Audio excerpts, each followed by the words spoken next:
Hello everyone, welcome back for some more Let's Read Kagetsu Tohya. Some production notes. The scenario director's room didn't have an AC. It was hot. I can't imagine living without AC. I also can't imagine living without a heater. Oh, the joys of living where it gets both extremes. So, we beat the main story, and now we're moving on to the side content. I've also switched over the soundtrack to the remix soundtrack, which we heard a little bit of in the Tsukihime playthrough there. Not the anime soundtrack, but the second soundtrack I used, right? Boy, my eyes are freaking out randomly. That's weird. Why are they doing that? Maybe because I'm just really excited to play. So, we're moving on to these side stories, the 10 Nights of Dream. So there are a lot of them. We did read Red Demon God already. So if you want, go back to part 13, 12, one of those, right? But for now, good luck, Ciel-Sensei. Gambare. Beginning. Okay, these are also broken up. Miss Ciel, do you have a moment? Spring is in full bloom. Oh, this is nostalgic now. Hearing these remixes, they're so nice. After the entrance ceremony in April, the principal called me. Oh, it's Ciel's perspective. Yes, what is it, principal? Oh, you're the principal. Yes, I had something of importance to say to you. He laughs while slightly shaking his face and belly. I knew something was amiss, but a mere teacher like me couldn't possibly throw a punch or kick it at the principal. We'll see, we haven't finished dividing up the incoming freshmen into classes. We have quite a few special cases this year. This is true. You do get told this is a teacher randomly. Special cases? Yes. Their attitudes are okay, but they have some other problems. Since it's bothersome to divide them up, I thought maybe we could round them up and put them in one class. You joke, but this is also something that happens. Oh, when you have this class, it sure sucks. He thought. There's something wrong with the principal who says such a thing after school started. We'll call them Class Q. From now on, please look at their behavior as well as their education. I would like to refuse, but do I have the power? Please don't say such things. It won't be that troublesome. Say, I'll let you keep the one student with the highest score. You can have the student in your class or teach the student specially on a one-on-one basis. If the student does suit you, you could kidnap him and sell him to some fishermen. Okay. Then I'll do it. It really wouldn't matter if I refused, right? Your understanding of the situation is outstanding. He chuckles lightly.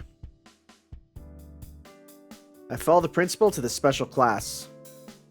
Something really bugs me. So, Miss Ciel will be your teacher for the day. The principal announces to the students. When was it okay to be out of uniform in the school? Well, the wide variety of students in the classroom makes for a bit of a livelier mood. Everyone, please greet your teacher. Is it going to be just everyone? Is it just going to be everyone from the cast? The students stand up from their chairs and greet me. The Q class students all seem like they have attitude. Oh. Even looking at them is, oh my god, it was love at first sight. Can we not? Can we not? Also, my man's wearing the same outfit in 2 layers. Can we not do that? Mr. Principal, Mr. Principal! Yes? What is it, Miss Ciel? That student, the one who's staring out the window absentmindedly. Who is he? Yes. His name is Todoshiki. He doesn't really have any outstanding problems. He may be the only one with a studious mind in his class. Shiki-kun.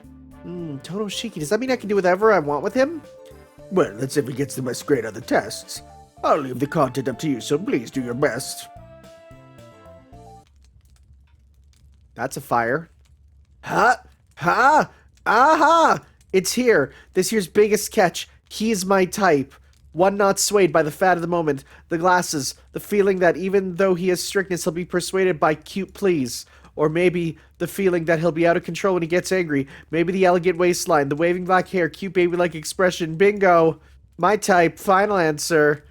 Wow, what shall I do? It's enough that such a student is in my class, but one-on-one tutoring after school. In essence, I can lock him up in the room and teach him this and that. Oh boy, oh god. It'll be okay as long as you don't do anything that would bring the police over. The fact that it has to be said is a problem. Then again, the fact that when I was in school for teaching, it was like, that was 90% of the classes. It was just, don't do illegal stuff, weirdos. Fantastic, Mr. Principal. I will follow your footsteps forever. It sounds a little... I'll refuse. Please, begin your special lesson. Oh boy. I'm heating up. 25 years of teaching. 25 years of teaching? So she's like at least 40? What the frick? No, she'd have to be... Because, like, the youngest you can become a teacher is, like, 20. Period. So she's been teaching for... Oh my god, she's, like, 45. Now my reward for all those years has come. Wait just a moment, Tono-kun. This time I definitely won't lose that idiot vampire. This is clown shoes. Ganbare, Ciel-Sensei. Then, I'll explain the rules. Miss Ciel will test their common knowledge today. Do as you normally would and give them some questions. The content will be left up to you. The one with the most correct answers by the end of the day will be the class representative of Class Q. Also, there will be 3 chances. You can dismiss those who get 3 answers incorrect. Okay, and can I ask questions about current events? No, that won't do. Since it's something from the textbook, it won't be sufficient to gauge someone's personality, would it? So the question should be all about common sense. Common sense, but wouldn't it be hard to answer? People's common sense varies inherently. Please relax. I shall be the judge. I'll be watching over the situation at the back of the class, so if you're having trouble deciding, please refer to me. Oh, there's also a faculty member amongst the students who will make a record of this. Miss Ciel, please teach your lesson as usual. Indeed. So there's someone from the school amongst the students. I look around as if nothing's happened. There's indeed someone who'd fit the description. Even though the rest were chatting amongst themselves, there's one who seemed to observe everything with a slight smile. The one wearing the kimono, student number 7, Kohaku-san. I'll try not to dismiss her purposefully. For some reason, I don't think I can win in an information war against her. Mr. Principal, even though these are all special students, there are a lot of girls. Well, that may be so. His tendency to just let things slip by like this is one of his worst habits. Well, it doesn't matter. From now on, all the female students are my enemies. I can tell from a woman's instinct, especially the long-haired girl pretending to be his relative, the overly calm maid, and the girl sitting in the back and staring at him are all to be checked on constantly. Then let's do our best. I'll just observe from the back. Unbefitting of his large size, the principal walks to the back lightly. Then, I'll have them introduce themselves and start the class like normal. The examiner speaks. Well then, let's begin our class. Oh, a new sprite. I'm the teacher of Class A, but for today, I'll be your teacher. My name is Miss Ciel. A young teacher, Miss Ciel, who teaches social sciences, greeted us. Then the self-introduction followed naturally. I'm Tono Akiha. I transferred from Asagami Private Middle School. Isn't that Asagami School the best of the best? Since you're here, you must have done something wrong, right, Akiha-san? No, Miss Ciel. It's nothing like that. I just wanted to make sure that Nissan doesn't mix with any lowlives. And I realize now that the choice was the correct one to make. Is that so? Well, it really doesn't concern any of us. Next! And so everyone's really brief introductions continue on. A female teacher. That's nice. Why are you here? Slam! She took a step back unconsciously. What is this? I was wondering who the old mister was, but it's Roasuke.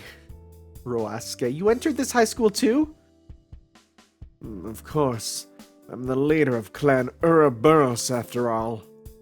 If I don't get accepted by such a school, I won't be setting a good example for my comrades, would I?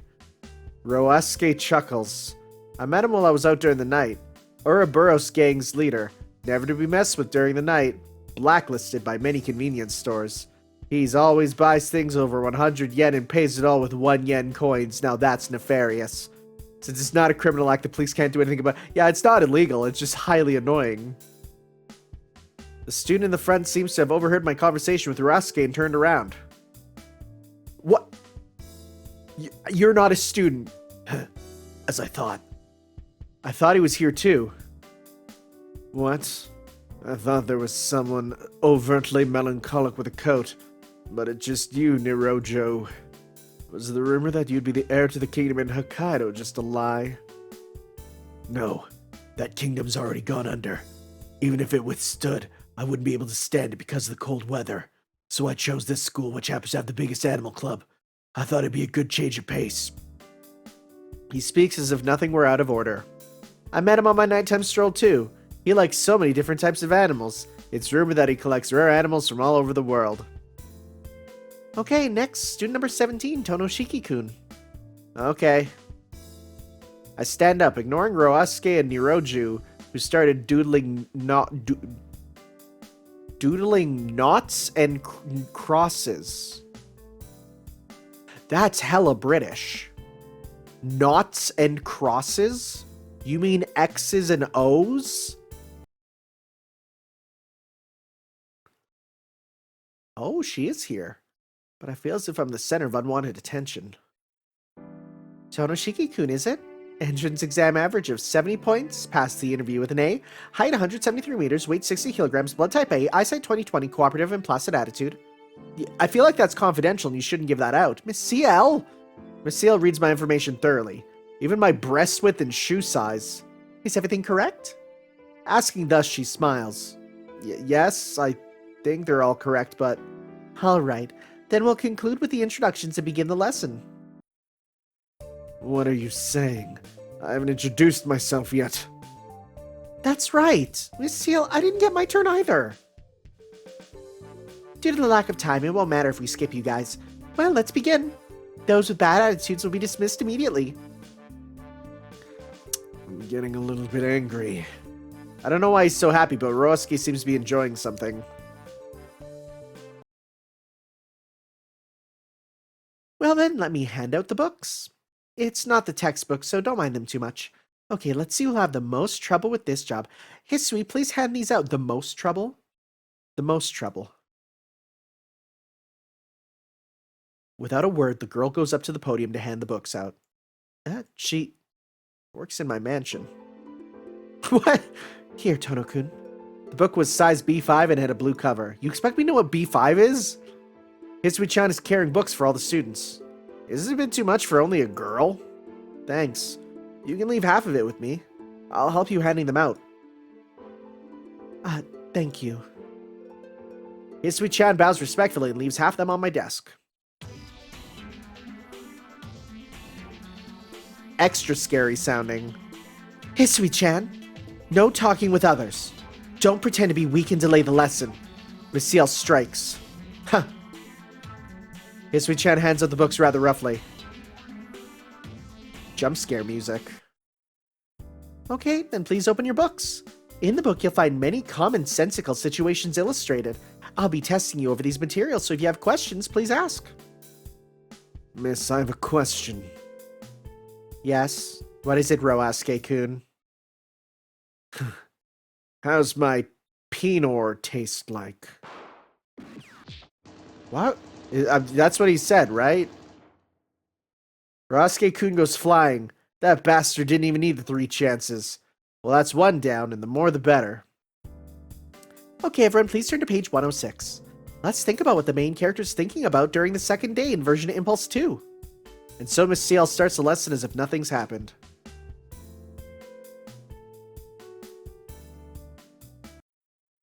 Thanks to Roasuke's dismissal, the lesson started without much trouble. Oh, it's got a funky beat now. Miss Ciel, on page 12, Endless Stone, a heroine disappears. What happened? And does it explain anywhere how the vampires came to Japan? Yes, you pointed out something very important. Normally, a vampire can't cross the sea. Since they're weak against sunlight, they can't simply take a ship or an airplane. So in these cases, yes, Niroju-kun? Maybe they use the advances in technology. It seems very plausible for this vampire, who appears until the Black Beast episode, to utilize a ship or an airplane. Is that so? But then he has no idea when he'll be out in the sun. And since airplanes fly over the clouds, wouldn't that be even more critical to him? Those worries are unnecessary. A vampire who hasn't conquered sunlight won't come out of his own territory. If he wants to cross the ocean, he must not be influenced by sunlight. Are they actually breaking down stuff with the story? If that is so, he won't have trouble. But Niroju-kun, what about the blonde vampire? I don't think that one who has common sense to use a plane or anything of the sort. I strongly agree. What do you think of her? Is that a new sprite? That's a new sprite. Huh. You guys underestimated the princess's knowledge. She understands the structure of human society. You can tell because she rents an apartment to use as her base of operations. I see. Then she flew by plane to come to Japan too? Probably. But I think her natural method of transportation is by teleporting. As a spirit with a free will, the princess can move to anywhere in this world. It'd be better to describe it as teleportation. Even though sending the matter that makes her up to a different place only takes a few moments, reforming it into her form probably takes a long time. And if the particles of the place are scarce, then reforming will probably be even more difficult. Oh, the students applaud. With this, Niroju-kun answers for the 9th time. He definitely has the best record in this class. Yes, you answered well, Niroju-kun. Miss Ciel congratulates him, but that smiling face is somehow giving me goosebumps. Then, everyone, since it looks like you have read most of the book, I'll ask you questions from now on. If you want to answer, please raise your hand. Sometimes I'll call on you, so be prepared. Yes, answers the class Q's students. You're just starting. The fierceness of the battle peaked. From the original 20 students, now there was only me, Niroju, and then some female students remaining. Miss Ciel's traumatizing questions probably left emotional scars on the students who are left. Up until now, only Kohaku-san and I haven't gotten any answers incorrect. Well, that's because Miss Ciel doesn't call on me, and Kohaku-san answers only when called upon. The ones left are Akiha-san, Hisui-san, Kohaku-san, Yumizuka-san, and finally Niroju-kun and Shiki-kun. Only 7 of the 50 questions remain. Frankly, you guys surprised me. By this stage, I thought most of you students would have already dropped. Don't underestimate us, Miss Ciel. We won't get on our knees just because of some questions. We'll get through the rest of them as if they were nothing, right, Hisui? Okay. Currently, Tono-kun has answered none.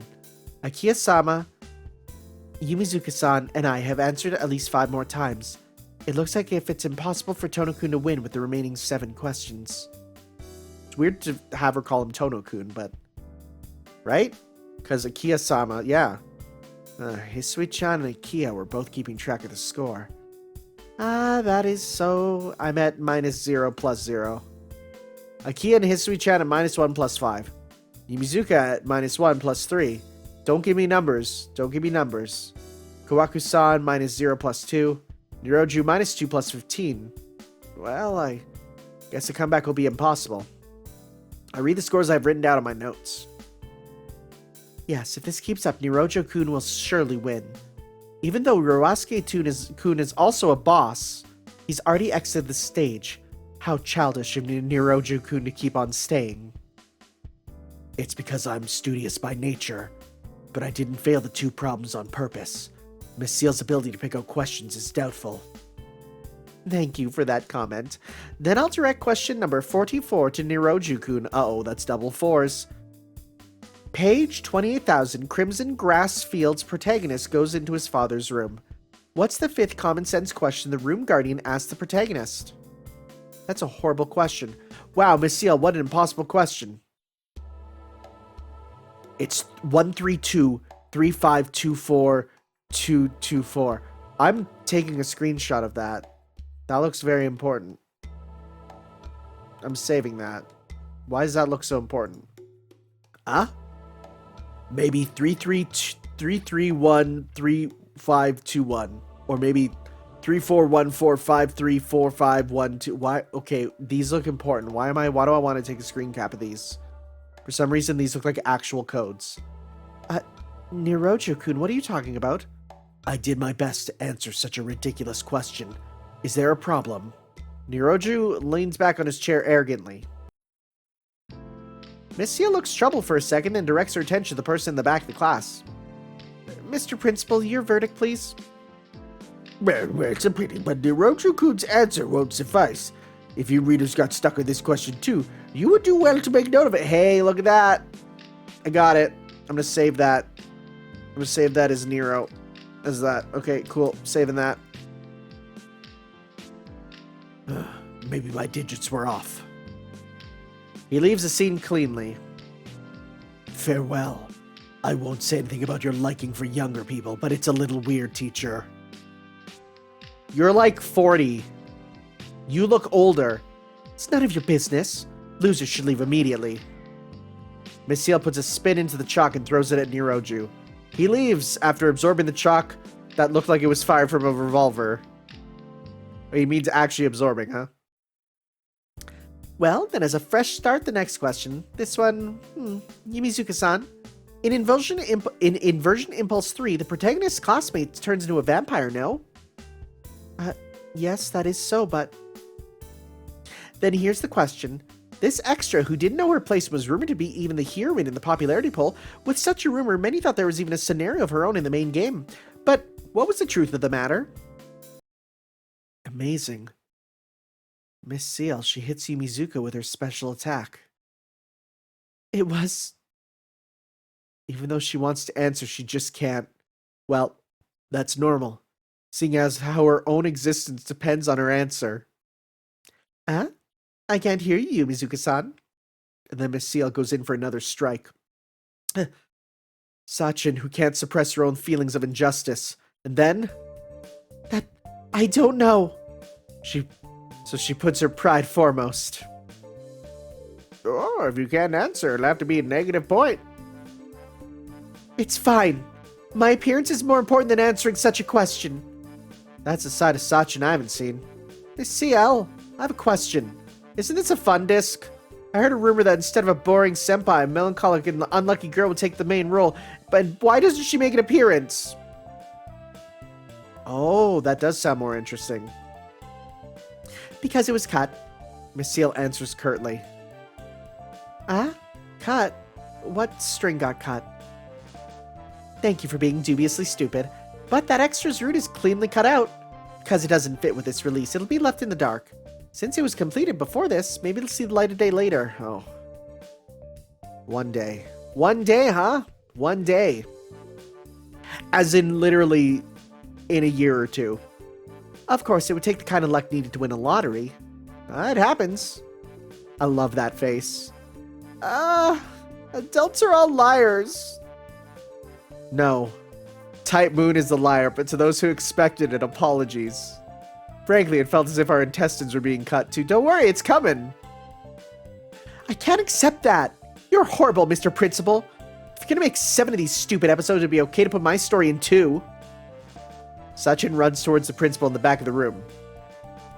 The principal just puts on an understanding smile. And then... Whoa! My cut is a cut, he shouts. I don't believe this. I promise to get revenge on you. Sachin runs out of the classroom crying. Revenge absolutely unsuccessful. Even my episode got cut. Why would I let another person stare at me? Why would you have an episode? Mr. Kugamine laughs. Why would you have an episode? Because Kugamine's eldest son was engaged to Akiha. He's said to have played... Oh, right. He's said to have played a lot of annoying tricks on Akiha and Hisui.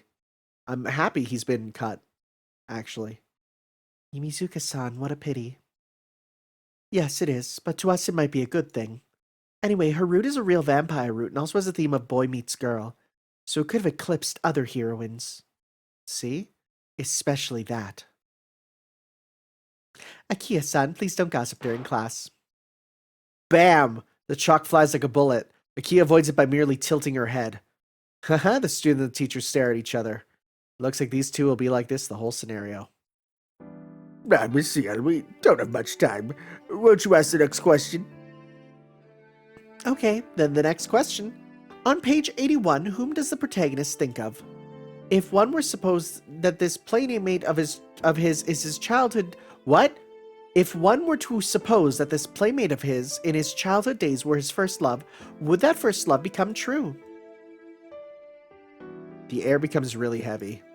Akiha, Hisui-chan, and Kohaku-san all observe each other as if waiting for the next move. But this is Miss Ciel's trap. Even though first love could become true, it would not be likely that the principal would approve of such a thing. Hisui stands up. Even though she knows the truth. His first love will definitely become true. Hisui-chan answers.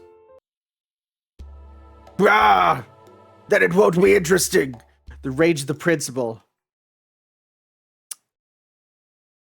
Hisui-chan quietly sits back down. Yes, it's a pity, Hisui-chan.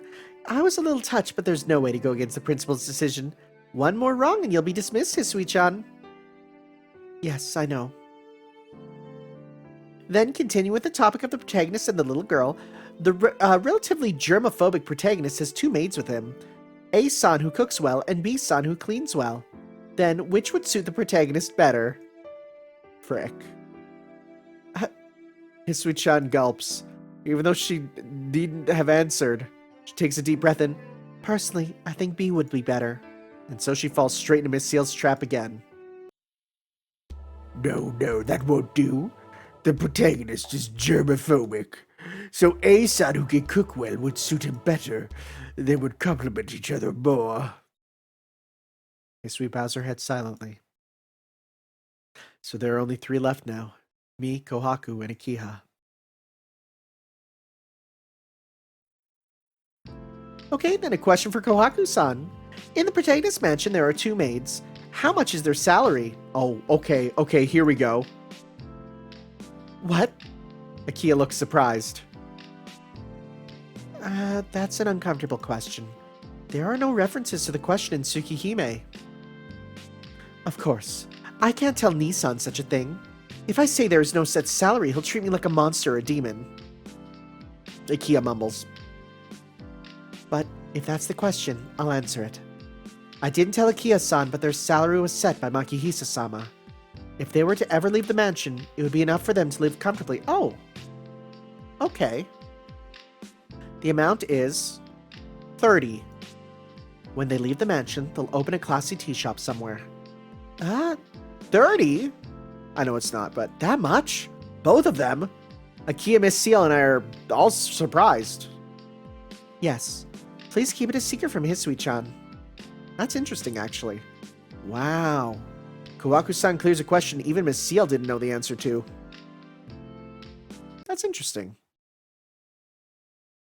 Miss Ciel, there are only 2 questions left now. Since it's almost time to dismiss all the students, please hurry up. Kohaku-san gives Miss Ciel a meaningful smile. Miss Ciel nods and heads towards the blackboard. This question will be about common sense. Today people say bigger is better. And it applies to women's breasts, too. I was gonna say, I can see Akiha's eyebrows scrunch up. Then, is the average breast size of a woman 73? Of course it is. Akiha stands up from her seat with so much force. Ho, you answered, Akiha-san. Then let's ask Mr. Principal in the back. Mr. Principal, is a bust size of 73 the average? Alright, I'm Googling this right now. I'm Googling this. I'm checking. In incognito, of course. Average bust size of Japan. The answer is... D cup. What? Really? That's surprising. D cup to be the most. Average. Okay. But where's the actual size? Okay, oh my god, there's worlddata.info average breast size by country. Holy crap. Do they just have the cup size? That doesn't mean anything to me. I need numbers. Oh my god, there's a whole page for Opie. That's amazing. Why is there so many? Okay, here we go. So so the average size in Japan now is actually 78. Okay. Very interesting. Very intriguing. Okay. All right. I have learned. We have learned. What does he say? Miss Ciel's and Akiha's focus turns towards the principal. He smiles as usual, and then... He turns away as if he just heard something unbelievable. What? Kugamine, that just now. What's the meaning of it? It's useless to threaten the principal, Akiha-san. What's there is there, and what's not is not. We're not exactly talking about your breasts, so please don't act so fidgety. Akiha sits down again, unsatisfied. Okay, now I'll be over with the next one. The long day's about to come to an end. Well, there were a lot of questions about the protagonist. The last question will be about his little sister. The protagonist and the sister are siblings, but they're not related by blood. If this is the case, can they marry? There's no need to even answer that. Of course they can marry. No, they should marry. Akiha stands up with a fiery aura. Akiha-sama, wouldn't that really be a bit of a stretch? Why? Since they're not related by blood, there'll be no problem with them marrying. That is... Suppose the protagonist finds out that he's adopted, but his birth certificate is no more, so since he has to live under his current name, he really can't marry his little sister. That's true. Even if he finds out that he's adopted, since he's a righteous type, won't he find marriage to a close relative unacceptable? Such things, even though Nissan refuses, I'll take him to the wedding on a leash. No matter what anyone says, nothing can bother two people in love. If the love is pure, even God will permit it. And Ciel's like, as a resident expert on God, you'd be surprised at how well he's okay. He's pretty okay with incest, honestly. I understand Akiha-sama's feelings well, but what we're discussing what's right and wrong, and God isn't the one to decide. Kawaku-san points to the back of the room, and there... You can't break the law! The raging principal. This is ridiculous. I thought that said lewd. I thought that said lewd for a second. Okay, then the lesson ends here. Tono-kun bows for the end of the class. Kawaku besides him bothers me, but it'll only be for now. Good job, class. Looking at the results, the best student is Tono-shiki-kun. Shiki-kun will transfer to Class A tomorrow morning, so if you will... After taking him to the social studies room, I'll ask him this and that. Since he just came to high school, he probably doesn't have a lover, but I still need to do my best to fend them off early. Miss Ciel. Yes, what is it, Tono-kun? Kawaku-san answered many more times. I didn't even participate in the lesson. Kawaku-san nods in acknowledgement. No, Kawaku-san doesn't matter. There was a faculty observer among the students, and Kawaku-san is that person, so Kawaku-san's grades don't matter. A surprised Shiki-kun. Even his surprised expression is lovely. No, Miss Ciel, the truth is... I don't know anything about this faculty observer. Kawaku-san and Shiki-kun almost simultaneously say that. Huh? That means... Mr. Principal! Well, I did tell you, didn't I? It's not good to just follow someone your whole life. Did you really think a normal kid such as Tono-kun would be put in Class Q? He laughs, while his belly sways. Then that means the student I'm getting is not Tono-kun, but... Yes, it's me, Miss Ciel. Feeling nauseous, I forcefully support my body that wants to collapse. It's very regrettable that I can't take Shiki-kun, but the new term has only just started. Now that we've at least met, I can develop this relationship into other things. Tono-kun, you see... Hey, Principal, is the Class Q test done? At that moment, the voice of someone who hasn't made an appearance this whole time. Miss Arcuid.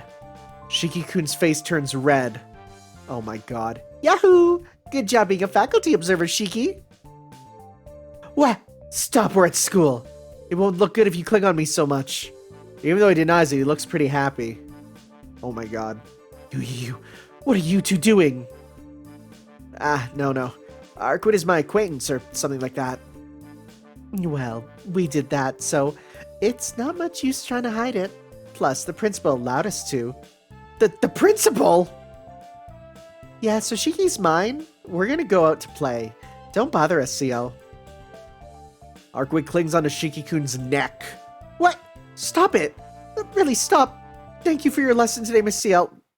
Arcuid, co-worker, rival teacher, is my lifetime opponent. She took away Shiki-kun, and behind them is Kohaku-san, who smiles as if I'm pathetic, and also the principal, who smiles as if he is really happy. Miss Ciel, you really are an extra. You can't take the main role. punch, kick. It's all in the mind. The principal goes flying. Ah, if it were going to turn out this way, I should have just ended it around page 2. It's too cruel. I'm always an extra. Was I born to be so? Don't worry. Don't worry, Ciel. I've heard really good things about your remake route. I've heard that it completely fixes everyone's issues they had with your original one. Can I never be the main heroine? I collapse involuntarily. What are you talking about? You have your own points of attraction. For example, you have your own plethora of character sprites. Kwaku-san smiles for me. That's really funny. She's decent.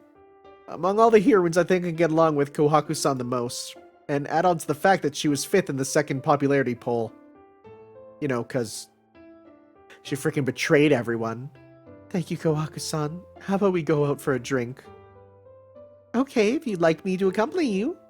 Kohaku-san sympathizes with me.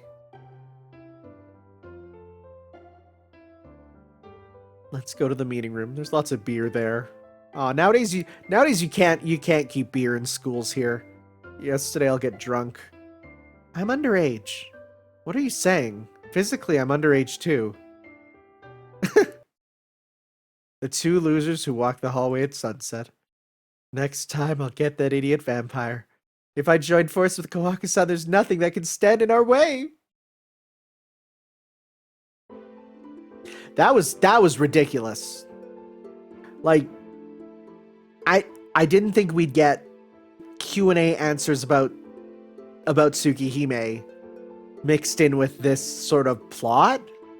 Also carps. It's a lot of fish, yo. Man, yeah, this remix is really good there. So actually, I did go on the website, and when I said, like, oh man, it feels like different sections are translated by different people, that's absolutely the case. Different sections were entirely written by different people. So that's pretty cool. I was looking to see if I could figure out how to do the debug, and I still can't figure it out. Maybe some will say in the chat there, in the comments, someone will be like, yo, this is actually what you do to go to the debug, because I still haven't found out how to do it. Okay. A story for the evening. I don't know which one this one is. My hair clings to my back. Perhaps I've just grown used to this waiting, but lately I find myself often feeling down. Because my mind is filled with dark anxiety. I cannot even manage any wishful thinking. Oh, yo, that's real. Something whispers to me that I long ago lost the person I wait for, that this warmth that lingers in my breast is just an illusion. Well, in that case, I might as well take this burdensome hair and cut it all off, I think. Based? The way things are now, I think that might not be a bad idea after all. That sounds heckin' based. A story for the evening. Can we get more cut hair protagonists? I'm down for that. 1 of 7 in the beginning. Is this long? And so I returned to the school dormitory. Oh, is this Asagami? January 8th. The first 3 days of the new year passed in a dull haze, and then 5 more days until this day. The day of the dormitory opening finally arrived. I'm not fond of these first and last days of the changing calendar. It just seems like... It seems not like just the temperature, but the calendar too is frozen solid, as if the march of time is slowed to a snail's pace. To my impatient self, this dullness affects my temper. One gloomy sigh. The winter break that felt longer than the entire summer vacation still has 2 days remaining. Ignoring Kohaku's vocal and Hisui's wordless suggestions to remain on the estate until the opening ceremonies, I returned here to the dormitory as soon as I could. Oh, this is starring Akiha? One reason was truly unlike me. The person who should have returned did not come back. It wasn't that the idle time was painful, but rather, I grew to hate myself for becoming used to that idleness and thus ran away to this place where the person I wait for could not be expected to appear. How truly unlike myself. Walking down the moderately new but still old-fashioned hallway, Asagami Private Girls Academy has counted 50 years since its founding, and this dormitory has counted about as many. The school buildings were renovated years ago to give the appropriate outward appearance for a noted boarding school, but this dormitory as yet remains the same wooden construction it had 50 years before. Although that too was true only until last year, and now the reconstruction of this dormitory proceeds bit by bit. During this winter break, the dormitory started being rebuilt from the first floor up. By summer, reconstruction will be complete, and I suppose that'll be farewell to the old building. Asagami Girls Academy generally requires its students to live in the dormitory, so most of the student body has lived here. Surrounding the dormitory is a grove of trees. Because that grove is basically a high encircling wall, there are only 2 gates of any size to allow passage from the grounds to the outside. Engraved on the main gate is the phrase, "Abandon all youth, ye who enter here." That's grim and dark. Why would you put that on there? That's horrible. A phrase which I think I heard something similar to before. Yeah, normally it says hope. The truth of that phrase is made obvious by the end of the second day in the dormitory. The staff, who were never seen to crack a single joke, may seem quite capricious at times, but of course that graffiti was carved by some graduate. Oh. After exchanging greetings with a number of other students in the halls, I arrive at my room. It's very weird to see a dorm that doesn't have a bunk bed. Student council and student government members with tasks start working today, so there are students scattered throughout the building. Additionally, there are no small number of students for whom being at home is unpleasant who have fled to the school. Because of that, I thought my roommates would have returned already, but Soka and Hanapin's bags are missing. So, the 2 of them haven't come back yet. Hanapin hates going home, and was boasting that she would spend the entire break hiding out in the dormitory, but since I don't see her, I guess that means she was found and forcibly sent back. I pulled myself together because I'm skilled at getting along by myself. The sunlight streaming from the window dimmed as if the room was within a deep gray cloud. Even so, it wasn't dark enough to need the lights on, and to my present self this faint light was quite comfortable. Walking to the window, I reached out and placed my bag on my desk. There was nothing else on my desk.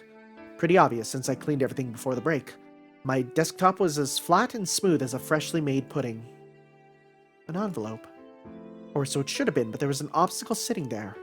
An envelope, purple in color, with no address or anything else written on it. With no address, it should not have been delivered. With no return address, it should have been non-returnable as well. But that letter was sitting there on my desk. Gray twilight. A purple envelope placed in an unoccupied room. This is a mystery, is it not? I took that purple envelope in my hand. Inside was one sheet of white paper. What was written there I already knew. My only wish. I would have put it into words, but instead, there's not even a single letter written on it, just a cowardly blank sheet of white paper. In other words, this is the outcome of a little ritual undertaken on a whim right before winter break. Of course, the person who performed this ritual was me. Thus, this envelope was one that I myself, Tono Akiha, had sent without addressee or address. Originally, this should have definitely never returned, an utterly meaningless letter. January 9th. The 9th of January dawned. Because classes resume tomorrow, the dormitory has begun to bustle with the figures of returning students. And particularly hurried among those students is... Yeah, I kept seeing you in the opening. It took until now to see you. Huh? Akiha-chan, have you seen my tools? I dropped them over by your stuff right before the break. This person, Misawa Hanai, nicknamed Hanapin, okay, sure, just now returned to our room. Hane, when you say your tools, are you perhaps referring to the purse in which you store scissors and solder? Yeah, that's it. They're my precious tools, so I thought I had left them with you, but I guess I took them with me after all. I should clarify here. Hanapin is not currently suffering from lack of sleep, nor does she possess any particular wakefulness. This girl's from first to last like this. Oh, she is just out of it, huh? It is as if her brain produces nothing but alpha waves, giving her an ability to enjoy life that is enviable. I see. If you hurry, you may be in time. All the garbage from the break is going to be incinerated, so with luck you may find it before then. I don't understand, but Akiha-chan, I think you just said something scary. Not really. It is simply that if I saw some unfamiliar bag atop what should be my neat and tidy desk, I would have thrown it in the trash. That really is scary. Seemingly unhurried at all, Hanapin tilted her head. Huh? Then right now my bag should be in the incinerator? If your luck is good, should it be poor, would it not be already rising to the heavens? Ha, Akiha-chan, you've gotten even meaner since you got back. I know, you got dumped when you went home, didn't you? Yes, that's exactly right. However, Hane, is this all right? If you leave now, you may still be able to make it in time. It's a waste, but that's all right. During the break, I bought myself some new tools so that 4th generation can rest in peace. Relatively quickly surrendering, Hanepin returned to sorting out her baggage. Hane, I think you already know this, but do not place your belongings in my space or Soka's. Yeah, I know. Hanepin responded, even as she started to lay out her clothing on Soka's bed. As to why she put her bag on my desk anyway. It's because her desk always looks like this. That's terrifying. That's too many clowns. Doing her homework on it at night is one thing, as is sitting before my desk and sighing, Akiha-chan's desk is so nice and clean, but sometimes she simply uses it as a place to drop her stuff. If some strange bag is dropped on my desk, then obviously be thrown in the garbage.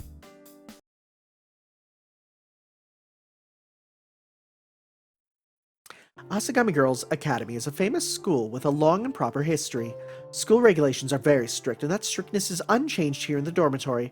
First off, curfew is very strictly enforced. Those with club activities must return before 6 p.m., those without must return by 5 p.m. At 6:30 p.m., all residents line up in the hallway and proceed in order to the dining hall, where private conversation is prohibited during the meal. When the meal is over, each grade is allowed a period to use the baths, and the Friends Room opens. The Friends Room is a large public room that the students may use freely, and they frequently go here for after-dinner tea and conversation. Since this dormitory is one in which private luxuries are forbidden, this is the only place one may enjoy tea is the Friends Room. The Friends Room is managed by a member of the school staff, and upon request she'll provide tea or desserts. There are no restrictions on the number one may request, nor is there any charge, but with all the surrounding eyes, it is not a place one can feel at home. Those who use the Friends Room are mostly the middle schoolers, and the first years who only recently risen from middle school. Second and third years who are used to the dormitory lifestyle have usually figured out a number of ways to sneak tea or snacks into individual rooms for private tea parties. In the dormitory, naturally various groups tend to form, and once a week the head of each group gathers for a specialty. Of course, a specialty, that's funny. Of course, these groups do not get along, so the school culture changes depending on how much influence is wielded in those meetings. And thus, because I am a member of the student council, I have little influence in the dormitory. That the school belongs to the student council and the dormitory to the student government has long been the tradition of Asagami Academy. In these ways, everyone passes 3 hours of free time before retiring for the evening. If studying, then room nights may be lit until 11 p.m., but there are a few students who take this rule at face value. Dormitory rooms are assigned at 3 people to 1 room. There are special exceptions to the assignments, and the highest-ranking students, the group leaders, have single rooms. Those so chosen are thought to have special privileges, and this is one way to show them in this small world of school. Last year, for only a few weeks, I transferred to another school. Unlike the Asagami Girls Academy, this school was not another academy sealed from the outside world, but instead a typical public school. That unled, unordered, and muddled atmosphere was not something I liked, but neither did I dislike it. Compared to that school, Asagami's anachronistic status was made plain to me, and because of that, I had largely lost interest in the influence battles within the dormitory. Oh yes. This may be a digression, but a cafeteria where students may decide what to consume or the vending machine where one may acquire a drink at any time are absent from Asagami. Those things may be convenient, but their lack is no particular inconvenience. Perhaps I too am an anachronism. After all, I am fond of this environment. Yeah, this sounds like a private school, all right. Having finished my work for the student council, I returned to my room to see that my roommates had finished unloading their baggage. I'm back. I see you have returned as well, Soka. Oh, you're a girl? Oh! Frick, okay. Yeah, I got back about an hour ago. The moment I returned and saw what a mess Hane had made of the room, I grew depressed. Soka said in a deep, uninflected voice. Tsukihime Soka. Wait, what? That's not their name. Just as she seems, she's a girl who competes for the first or second most unique among the students and also my roommate. That's not her name. What? That's like having a character named John Metal Gear in Metal Gear Solid. What the frick? Born and raised in a household even stricter than my own, her reaction to that environment has led her taste into a number of unique categories. That the daughter of the effective lord of a prefecture, a daughter of the house of a samurai, a daughter raised from that bloodline should wear such clothing makes the severity of her rebellious spirit easy to imagine. By those clothes, you've returned from a concert. You were getting rid of the stress you accumulated at home? That's right, but that place I wandered into was terrible. Now I'm even more stressed. It's not as if Western style's a true way or anything, but They should at least be able to tell the difference between rock and other categories of music. Ah, Soka gives another gloomy sigh. At this point, I do not think I should have to explain, but this girl's just as much of a rocker as she looks. There seems to be these punk and heavy metal categories, but I do not know these sorts of details. In the first place, back from a concert, I may have asked, but in reality, I've never seen such a concert myself. For me to speak about music at all is rather presumptuous. So it seems like both of us are depressed then? Yeah, but the causes of mine are not as deep as yours. I can lick my wounds and be healed, but Tono, your wounds won't heal no matter how long you lick them. Casually, Soka commented about a rather sore spot. I guess so.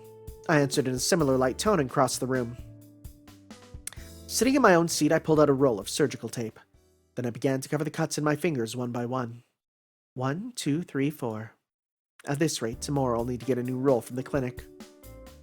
Then are the two of you finished unpacking? Soka, you never have much baggage, but Hanai, you usually have a mountain to unpack.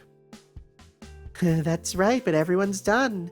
Instead of the heartless Akiha-chan, So-chan helped me, and in this short time it's all tidy. Hee, triumphantly posed Hanepin. Soka, you're so nice. Even though you had only just returned, you were already looking out for Hane. Oh, no. No. I couldn't do that. Yeah, it's true. No matter how much she tries to cry to get her way, I don't give in. That's probably the reason I'm said to have the second coldest heart in the dorm. Is that so? But if So-chan is the second coldest, that means Akiha has the hardest heart? Hold it, Hanai. Don't be so rude. Among the underclassmen, I'm known as a helpful senpai. The ones I have no sympathy for are those like you and Soka. See right there. Right there, meaning what, Soka? That's why you're the only one in this entire dorm who can ignore Hanai. So I don't know, if someone has any faults, then even to a child, you show no mercy. Soka made a shocked face as she declared that no mercy line. She may have been rude to say it, but it is the absolute truth, so there's nothing I can really say in return. The middle schoolers like to say that the ghost of the Seven Mysteries isn't as scary as Tono-senpai. At this rate, by the time you're a senior, they'll be using your name as a charm against demons. Kukuku, went Soka, a very masculine chuckle. Is that so? Using me as a charm would probably backfire, however, as I am a demon, but they don't know that. Cutting short this conversation, this time I pulled a compress out of my desk. At times like this, Soka may be trying to clear up my depression, but just talking with her is a fruitless endeavor. That reminds me, I had something to tell you when I saw you, Akiha-chan.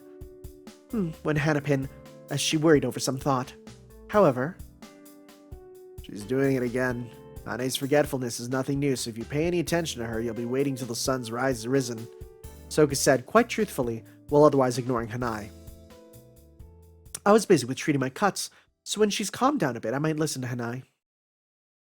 By the way, Tono, what have you been doing? You can't tell from looking. I've been treating my wounds. I can see that. What I'm asking is where you got those cuts. Does it mean another battle in the dorm's pecking orders coming ahead? Soka looked relatively serious. I guess to her, the Tono Akiha that quarrels with the upperclassmen is thus one involved in deeds of daring and cruelty. Of course not. You are utterly wrong, Soka. If they had that sort of courage to begin with, then during the elections I would have seized control of the student council. That's the truth. With a chuckle, Soka withdrew her guess. Why would the upperclassmen acting like bitches help Akiha-chan? Normally wouldn't it hurt to get into a fight? Yeah, normally. But Hane, is Tono normal? She's not very open, but she's a good girl, you know. For a moment, both Soka and I stopped breathing. When people in this dorm say Hanepin is no equals, this is exactly what they mean. In the dorm's power struggle, Soka and I are amongst the strongest. However, when faced with Hanepin, even the strong lose all malice. That's a good sprite. Yeah, well, maybe. But you know, Tono is more hot-tempered than most people, right? That's why if someone else picks a fight with her, she'll beat them to a pulp. Understand? Oh, I get it. Akiha-chan won't stop until she's satisfied, even if her victim is begging. See? But Tono isn't foolish enough to start fights herself. She isn't afraid of rough politics, but should it come to that, she's got to keep the conflict underground. This gives them the semblance of peace, but the facts are so muddled that figuring out the real situation is a pain. It'd take too much time until some sort of peace treaty could be reached. There's neither a victor nor a loser, which makes the hierarchy too difficult to understand. That's the reason that although Tono would have won, she's not the student council president. Akiha-chan is the vice president, right? Right. Tono's been opposing the high schoolers ever since middle school. That was all just a tempt into coming after her as she entered high school. She expected the upperclassmen to try to use force to pin her down as she entered, but they turned out to be nothing but cowards and all talk. In the end, all they did was complain about her, so she could only run for vice president rather than president. Why is that? If the upperclassmen weren't going to stop her, why didn't she run for president? That's because until they did something, she couldn't force that much of a transition of power. A power struggle is a savage but easy to understand relationship. Using straight conflict rather than propaganda and innuendo to snatch control would result in fewer future problems. That's what Tono was trying for. The upperclassmen just kept dancing around and fighting. Even now, keep up the backbiting. Right? Asked Soka's eyes as she glanced at me. Annoying. When she says it that way, it makes me sound like the most malicious one of all. All she said was true, though, so I can't object. So I gave all my attention to treating my wounds. I pulled up my uniform and began to deal with my throbbing hip. I could feel Soka's shocked stare. So even hell freezes over, huh? Well, it doesn't bother me, so don't go around showing those sorts of wounds in front of the underclassmen. If you destroy their image of the invincible Tono-senpai, then next year you'll have no power in the student council. It'll be your own fault. Soka shrugged and turned a highly exaggerated, shocked look towards me. How heartless, Soka. You can see from this red skin that your roommate is suffering, and you act like you don't care. Are you not even concerned over how I receive such injuries? Crossing my arms, I glanced at her. Soka quickly responded, No? This time in her normal tone of voice. If it were someone else, then I might be concerned, but for you and Hanai, it'd be pointless. Me? I'm more worried about the person that hurt you. I'm just asking as a friend here, but you didn't kill them, did you? Hold it, Soka. How can you say that with such a serious look on your face? How rude! I would never do something so uncivilized. There wasn't even anyone to retaliate against. I received this bruise when I tripped, that's all. Soka gave an inaudible what and a truly surprised look as if she'd seen a ghost. About these middle schoolers who supposedly speak of the invincible Tono-senpai. Perhaps the one that believes the most is Soka herself? Is that true? Akiha-chan, are you alright? Suddenly Hanapin hugged me. Geez, if I were not alright, then I would be in the school clinic right now, wouldn't I? My hip hurts, so please don't cling to me like that. Tugs, I tried to pull her off me. Whined an unhappy Hanapin. Soka gave a lazy laugh and just watched as I held a hand to my hip and tried to ignore the pain. Oh well, I do feel somewhat better. Surrounded by roommates like these, even if only for a moment, I can forget about the darkness in my heart. I wonder if that may have been exactly what I was hoping for when I chose to return early.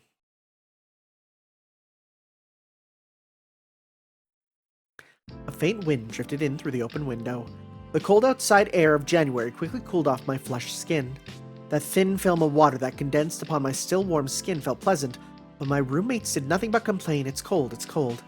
After dinner, after returning to our room from the common bath, I began to towel off my still damp hair. Excuse me, is Tono-san here? Thump, someone knocked on the door. I didn't respond, but rather continued to stare out the window into the cold wind and dark of night. She's here, she's spacing out, but if that's alright, then come on in. Soka responded for me. The sound of the door opening. Excuse me. Tamaki's familiar voice. Ah, it's Tamaki-chan. What, did you bring me some candy? Yay, Hanapin's excited voice. Sorry, door manager, please just ignore that little joke. Anyway, since your target is like that, I don't suppose she'll be helpful. Oh, that was Soka. Soka's disinterested voice. Unconsciously excluding the speaker from my sight, I played with my hair and stared at the night. Was Tono-san always like this? Recently, yeah. It gets worse day by day, but tonight seems especially bad. Almost as if she were a girl in love, right? That's true. Tono-san didn't seem to be the type to stare at the window in ennui. Rather, doing that sort of thing seems like an ill omen. Tamaki, I can hear you, you know. Without moving my gaze, I spoke. She's conscious. In that case, let me get to what brought me here. Tono-san, there's a Shinjo-san in your class, right? That girl's been emotionally unstable ever since she came back. Her roommate has been complaining that ever since yesterday she's been acting strange. The dorms are under my jurisdiction, but that school side is yours, right? I know it'll be inconvenient, but would you please keep an eye on her there? That sort of business, huh? I sighed in my heart. Right now I have my hands full taking care of myself, but I cannot keep ignoring things now that I've returned to school. Although in the first place, the dormitory was left to Tamaki so that I could concentrate on the student council business. She and I were friends back in middle school and were in fact on the student council together there. When we entered high school, we chose a student government. In other words, to enter the dormitory hierarchy, and together, hand in hand, we would change the foolish customs of the school.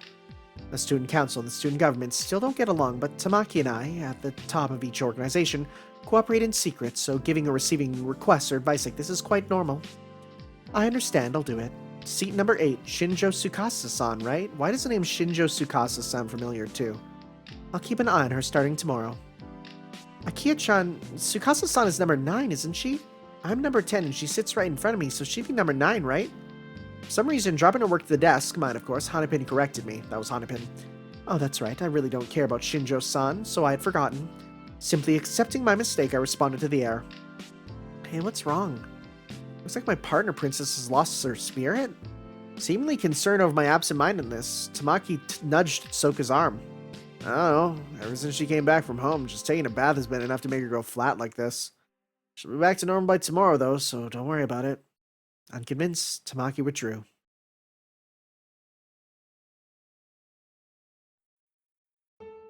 Lying in bed, I slowly opened my eyes. The air was cold. The dormitory rooms have no heating, so the winter air by itself is enough to dry the skin. My depressed sigh puffed faintly white. Having passed the autumn in waiting and having grown used to it, now it's the middle of winter. With the snow not falling, the season has entered its coldest phase. Cold inside my heart. Cold enough to freeze the only definite warmth. Still in bed, I looked out of the window. No moon floated in the dark heavens, leaving me to think tomorrow would be another dark and gloomy day. Well, if it continues to be this cloudy, then maybe there might be a snow flurry or two. Yeah, that'd be just great. If it were bright and sunny, then maybe my mood would change a bit. My hair has grown out so much. I scooped up my proud black hair. Just 2 months spent waiting for he who will never return. So where did... they're talking about Shiki. She's talking about Shiki. Where did Shiki go? In just that short time, I became so uneasy I could not stand it, and left the estate to return to this dormitory. In November, from school transfer to transfer, not even a full week had passed when I fled to the dormitory. Even so, every weekend I would return to the mansion, and this winter break I would be home as well. I went home as well. Of course, this did nothing but make me more anxious. There were simply too many memories in that mansion. When I heard a sound in the lobby, I would come running, and when at night I felt someone's presence in the corridor, I'd fly out of the room. It was always Hisui Kohaku, of course. The person I wished to see never appeared. No, but really, like, what happened to Shiki? Nothing but my imagination. At those times, my thoughts always turned utterly cynical. I remembered it all. I couldn't stand it, so I thought just once I would do something utterly unlike my usual self. I turned my gaze to my perfectly clean desk. Yesterday there had been a purple envelope there. That was a sign of my weakness, or if Soka said it, my girlishness. Recently, I seem to spend every night sighing, as if I wished to expel even a little of anxiety in my heart. The fear was not that he would never return. The true cause of my anxiety, that someday this impatient waiting would come to be a normal part of me. That self is what I fear. What? I'm curious about this for sure. This is looking to be a long one. Dang. I suppose I should enter into the main story. Troubles are troublesome because they give no warning, and in the end, you can prepare no opposition. There are many problems that, should they be left alone, will solve themselves, but many people think it'd be better to solve them quickly. If they will end anyway, then why not finish them sooner? That is an opinion I share, and thus I act. However, before that, one more thing. I would like you to keep in mind that to finish off these problems does not mean solving the problem, but simply bringing them to an end. You're gonna kill someone. Who are you gonna kill? Oh my god, I was like, who's this? Oh my god, that's what you look like. Oh my god. Don't know if you got a guest outside. Class is over, and just returned to my room. Soka, similarly arrived, told me. A guest? For me? More from yesterday, I think. Can I let her into the room? Soka opened the door and said okay into the corridor. You're new. Urged on by Soka, a student who just recently had been in the same classroom as me timidly entered. Her name is Shinjo Tsukasa. That name is so familiar. I'm Googling it just quickly here. Shinjo Tsukasa.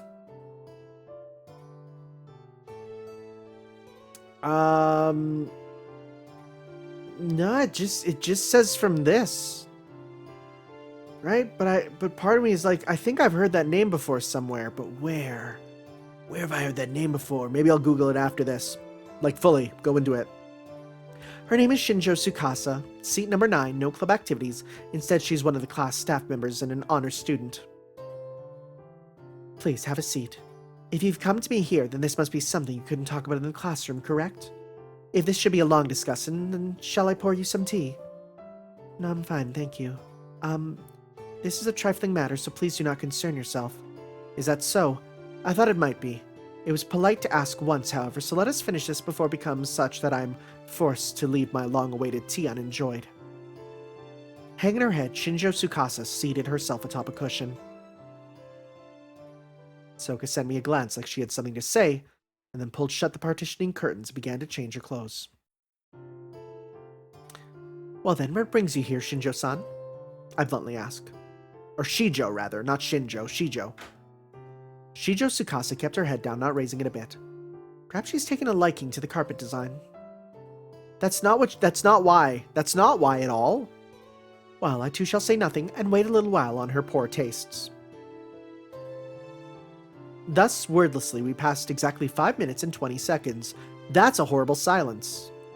Tono-san, do you know about the 7 mysteries of this school? Shijo Tsukasa said, as if to pique my interest. I have heard rumors. The broken phone in an empty room in the dormitory, the balcony of the school building, those sorts of things. Oh, and yes, and the postal box in the rear courtyard. Yes, that one. Tono-san, do you know about the story of the mailbox? The girl's voice was rough, almost possessed. Though I knew, I shook my head. I see. No, you wouldn't have any interest in those things, would you, Tono-san? Yes, sorry. However, it seems as if they have a sort of meaning to you, so your business has to do with the story of this postal box? Shijo Tsukasa again lowered her head. This time she did not remain silent, but head down began bit by bit to tell her story. It was, in all points, a story of mysteries. Anecdotes that spring forth from some unknown events in this old school's history, such as an embryo floating in formaldehyde in the specimen room, such as the voice of the dead heard from a broken red telephone, such as an unaddressed letter being delivered and granting a wish. Shijo Tsukasa's story was, among those, one of the relatively quieter ones, one of these 7 mysteries that even now certain students use as a fun diversion. A rather embarrassing story, but this will do as a summary. There are places in the dormitory where the mail is delivered. Remnants from the school's founding, there are mailboxes at either end of the floor, adjacent to the reception desk. In the courtyards, pretty much walk for a little while and you will run into one. Among those, the mailbox is said to be the oldest one, and the mailbox that is said to be the oldest one is the one in the rear courtyard. Why this story ever began, I do not know, but supposedly, using a purple envelope without the sender's name or address on it, put nothing inside the envelope but a paper with a single wish written on it, and drop the letter into that mailbox. Then, should that letter be returned to you 7 days later, in exchange for something important to you, your wish will be granted.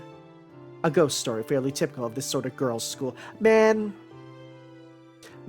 Japanese schools have so many good myths and ghost stories. What do we got? We got stories of the time a kid pooped in a paper bag and put it in the microwave and had to evacuate the building. Like, that's it. I mean, I guess there's the fact that, like, Japanese schools can exist for, like, hundreds of years. Like, there are some schools in Japan where literally they've existed longer than our country has existed. So that's fair. I believe I've already mentioned it, but even before Shijo Tsukasa began her explanation, this was a story I knew well. Yeah, because you got that letter on your desk. After finishing her explanation of the 7 mysteries and the purple mailboxes and such, Shijo Tsukasa once again fell silent. So in summary, Shijo-san, your letter was returned. Her body jerked. If it were only my problem, it would be complicated enough, but why do I have to deal with this sort of thing again? Tono-san, how did you... Following your story, that could be the only place you were going. Leaving aside the truth or fiction of these 7 mysteries, you cannot say it is not true that your letter was returned. You, Shijo-san, sent such a letter and had it returned. Is this not correct? Whether or not you believe in these 7 mysteries or not is a different issue, however. The girl cowered and lowered her gaze. It seems as if she truly believes in the story of the purple envelopes. I see. And this is why your behavior has been strange lately? Shijo-san, in the classroom you are a much stronger person. So it may not match your image, but I believe I understand. If you have become this timid, then a number of days must have passed since your letter was returned? Yes, my letter came back 2 days ago. I came back to the dorms on opening day, and when I arrived, there was this purple letter sitting on top of my desk. I see. Somehow this seems familiar, I muttered inside. Maybe she thought I was just speaking to myself or whatever, but she tilted her head and stared questioningly at me. And then, I don't have the ear of God, so did you just wish someone to listen to your story? For what reason did you come to speak to me, Shijo-san? She just hung her head and seemed unable to speak. I'm not that patient a person. Normally dealing with someone like this would have me yelling already, but this time, things are slightly different. Well, I mean, it is not unrelated to me after all, and I have some interest, just for reference, in what my colleague has to say. I'm troubled, is what she finally managed to squeeze from her throat. I never believed in those silly 7 mysteries. That was just so little fun. It was nothing more than a whim that I sent that letter. But then I came back and I'm scared. What if... And then she again dropped her head and looked tearfully up at me through her lashes at me. If that wish were granted, then it would be inexcusable to you, Tono-san. What a bare outline of nothing she has to say. Shijo-san, then perhaps you could order your thoughts a little more. At this rate, it'll be supper time before you finish. I thought it would be wonderful if only she disappeared. Just that stupid, meaningless thing is all I wrote, and yet that it might come true I didn't know. Geez, this girl finally starts talking, but doesn't listen to it at all what I ask. In other words, it's like this. Shijo-san, you returned on opening day and found a purple envelope sitting atop your desk. Previously, before the vacation, you had placed a letter in the mailbox in the rear courtyard, and this letter with neither address nor sender was returned to you. And the inconvenient thing is that this letter's contents were that you wished for a certain someone to disappear. It was to just be a little fun, and then it's turned into this problem. Therefore what? I had summarized thus far, but could think of no words to continue. Yes, that's right. That's why I thought you might be able to understand. That sort of thing, then. You feel bad leaving things as they were, and you would like to solve this mystery of this letter before the destined 7th day? If that's all it was, then she should have just straight out said so. That way this topic could have finished in just a few words, leaving behind this utter waste of... Wait a minute. Why should I need to plunge headlong into solving your confusion? But Tono-san, ever since middle school, people have said you're not scared of these things, and I only have 4 days left, so I thought that maybe it'd be alright if I came to talk to you. Again, looking at me with scared eyes. Is it just my imagination, or is this girl more afraid of me than whatever might happen about this letter? And in many ways, this is a truly unflattering conversation. Myself, silent and arms crossed, cringing and staring up at me. Or her cringing and staring up at me. Sorry, I saw the word cringing and jumped ahead. Another sigh. Doing this will never bring the matter to an end, and more than anything, I am not completely uninvolved. Just 4 days left, she said. On the 7th day after the letter returns, your wish will be granted. That is the common version of the story. Following that version, then she, and I as well, will have our wishes granted in 4 more days, and in exchange lose something valuable. Of course, that's only if these 7 mysteries are truly our magical charms of some sort. Alright, then I shall investigate. I believe that is merely a prank by someone, and if the culprit is found, then you should be able to relax. Please. Shijo Tsukasa rose ghost-like before me, then turned around and sluggishly left the room. She had been depressed when she entered, but upon exiting she seemed twice as grim. What's wrong with her? What's wrong with her? She came and forced me to listen to her. The least she could do is at least look a little relieved when she leaves. Well, that was a rather unusual story after all. Pulling the curtains aside, Soka stepped out. With nothing but a single sheet of thin cloth between us, I'm sure that my conversation with Shijo Tsukasa passed clearly through. It's a good thing Hanai wasn't here. She'd be here, then if she'd been here, there'd be no telling what strange direction the conversation would have gone. Now that you mention it, that is a godsend. Although, where did that problem child go? She has no club activities, so I would have expected her to return before me. Who knows? Probably she's been given another job to do by the upperclassmen. Ever since she got back to the dorm, she seems to have been buried in work. Didn't she ask you about her tools? She did. Those seniors are truly making good use of Hanai. They know her personality won't let her refuse them, and having them take advantage of her is annoying me. I'm going to go retrieve her. Don't bother. There's only 3 months left, so picking a fight with the upperclassmen at this point would be a waste. Hanai likes what she does, so there's no reason for you to get officious. I know that. Just that I cannot stand the rotten personalities of those seniors. Maybe Hanai is being deceived into volunteering. Huh? Why are you looking at me like that? Nothing. Just that, Tono, on the inside you really are overprotective. To strangers, you're coldness itself, but to allies, you're excessively soft. That'd be the reason student council staff was so attached to you during middle school, huh? Almost as if you were their beautiful, reliable older sister figure. Be quiet. That was most annoying to me, so don't speak of it. Well, sorry, it just slipped out. Okay, so this character went from one that I didn't understand the entire point of to one that I really, really, really like. A mocking laugh spilled out of Soka. Thanks to her, she's made me remember what I wish to forget. Being considered reliable is fine, but I dislike having people become attached. Despite that, I had to deal with all the new middle school staff members tagging along after me, which was quite troublesome. You've taken up Shijo's troubles. You said you'll investigate the 7 mysteries, but do you actually have a plan? If I didn't, I would have not gotten involved. However, there's one thing I am stuck on and would like to understand. Huh? What are you stuck on? The question is, why would she come to me? It is not as if I have ever been particularly close to Shijo-san, after all. I tapped a finger to my lips and stared into space. When I did so, Soka swallowed some words, then gave a short laugh. Shijo made a wish for someone to disappear, so when her letter really came back, she was surprised, right? Causing someone to just disappear due to your own playful wish would leave a bad aftertaste. The first thing to do, go talk to that person that just might disappear and warn them, right? Wait, you mean in other words? That's right, you. Yeah, I figured that out. Speechless. The person Shijo wanted to disappear was Tono Akiha. Even so, you took up the cause of explaining one of the 7 mysteries. Just shows you'd gather anyone to your breast. Even if those breasts were flat as a board, were the unbelievable words that Soka added to that, then kept laughing. When dinner was finished, our bath over, we held our customary tea session. Today's topic of conversation was, without saying, the 7 mysteries. Oh, cute! Also, foot? That's a foot. Oh, Akiha's pajamas are cute.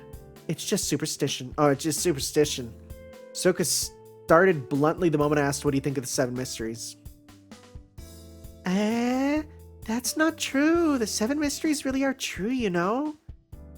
Busily bustling around working on something, Hanapin refuted Soka's claim. Oh? Then hey, you've seen one of the mysteries yourself? No way, So-chan. You know I can't stand scary things. That's why I've never even thought of trying to see something as cursed as those 7 mysteries. Relax, Sany. Ghosts can only possess someone with intelligence. They'd be the ones to run away from someone like you. Really? Hooray! That means it's okay to cut through the cemetery on our way home, right? Soka, please stop talking to Hanai. This discussion is proceeding in the wrong direction. So it is. I'll be more careful from now on. You two are so mean, always leaving me out. Well, that's fine. After this, even if you beg me, I won't help you because I'm busy with all the work the teachers gave me. Snip, snip, snip, snip. Literally, snip, snip went Hanapin scissors cutting some colored paper. So all this stuff is class staff work. What do you think, Tono? You said otherwise to Shijo, but do you believe in these ghost stories? In truth, I do believe, because I am one of those people. One of those that know that, should the proper mechanisms be prepared, curses and charms may be invoked. However, absurd. Purple envelopes or whatnot are just exaggerated stories, nothing more. Right. This school has a long history, but this sort of a bloody past simply could not have happened. Without even a single ghost ever having appeared, such a thing simply cannot be. How unusual. Soka actually spoke like a girl for a moment there. So Soka, you share the same opinion as me? Of course. Shijo was talking about cats flying in the sky or hearing voices of dead people. Returning a letter with no return address would be a bother since you don't know who to return it to, but if you can get past the problem, this is a prank anyone could do. That's no mystery or anything at all. So then, tomorrow, when I begin to investigate Shijo Tsukasa in the mailbox, naturally, the answer will be revealed. Without a doubt, nodded Soka. Hanapin was still objecting. They're true, they really are, and working with her scissors. By the way, Hanai, what are you making? This?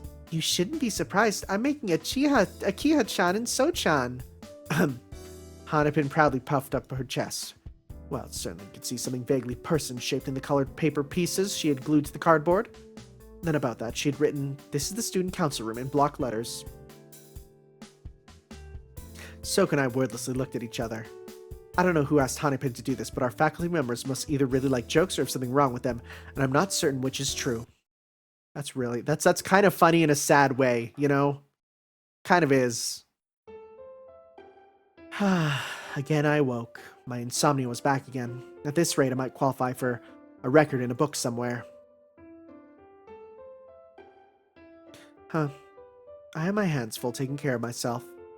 What a pain, I muttered, then I remembered Soka's words. You're cold to strangers. That is certainly true. I'm just that sort of person. Actually, if he hadn't been there, I would be cold to everyone. I've always had that coldness in me.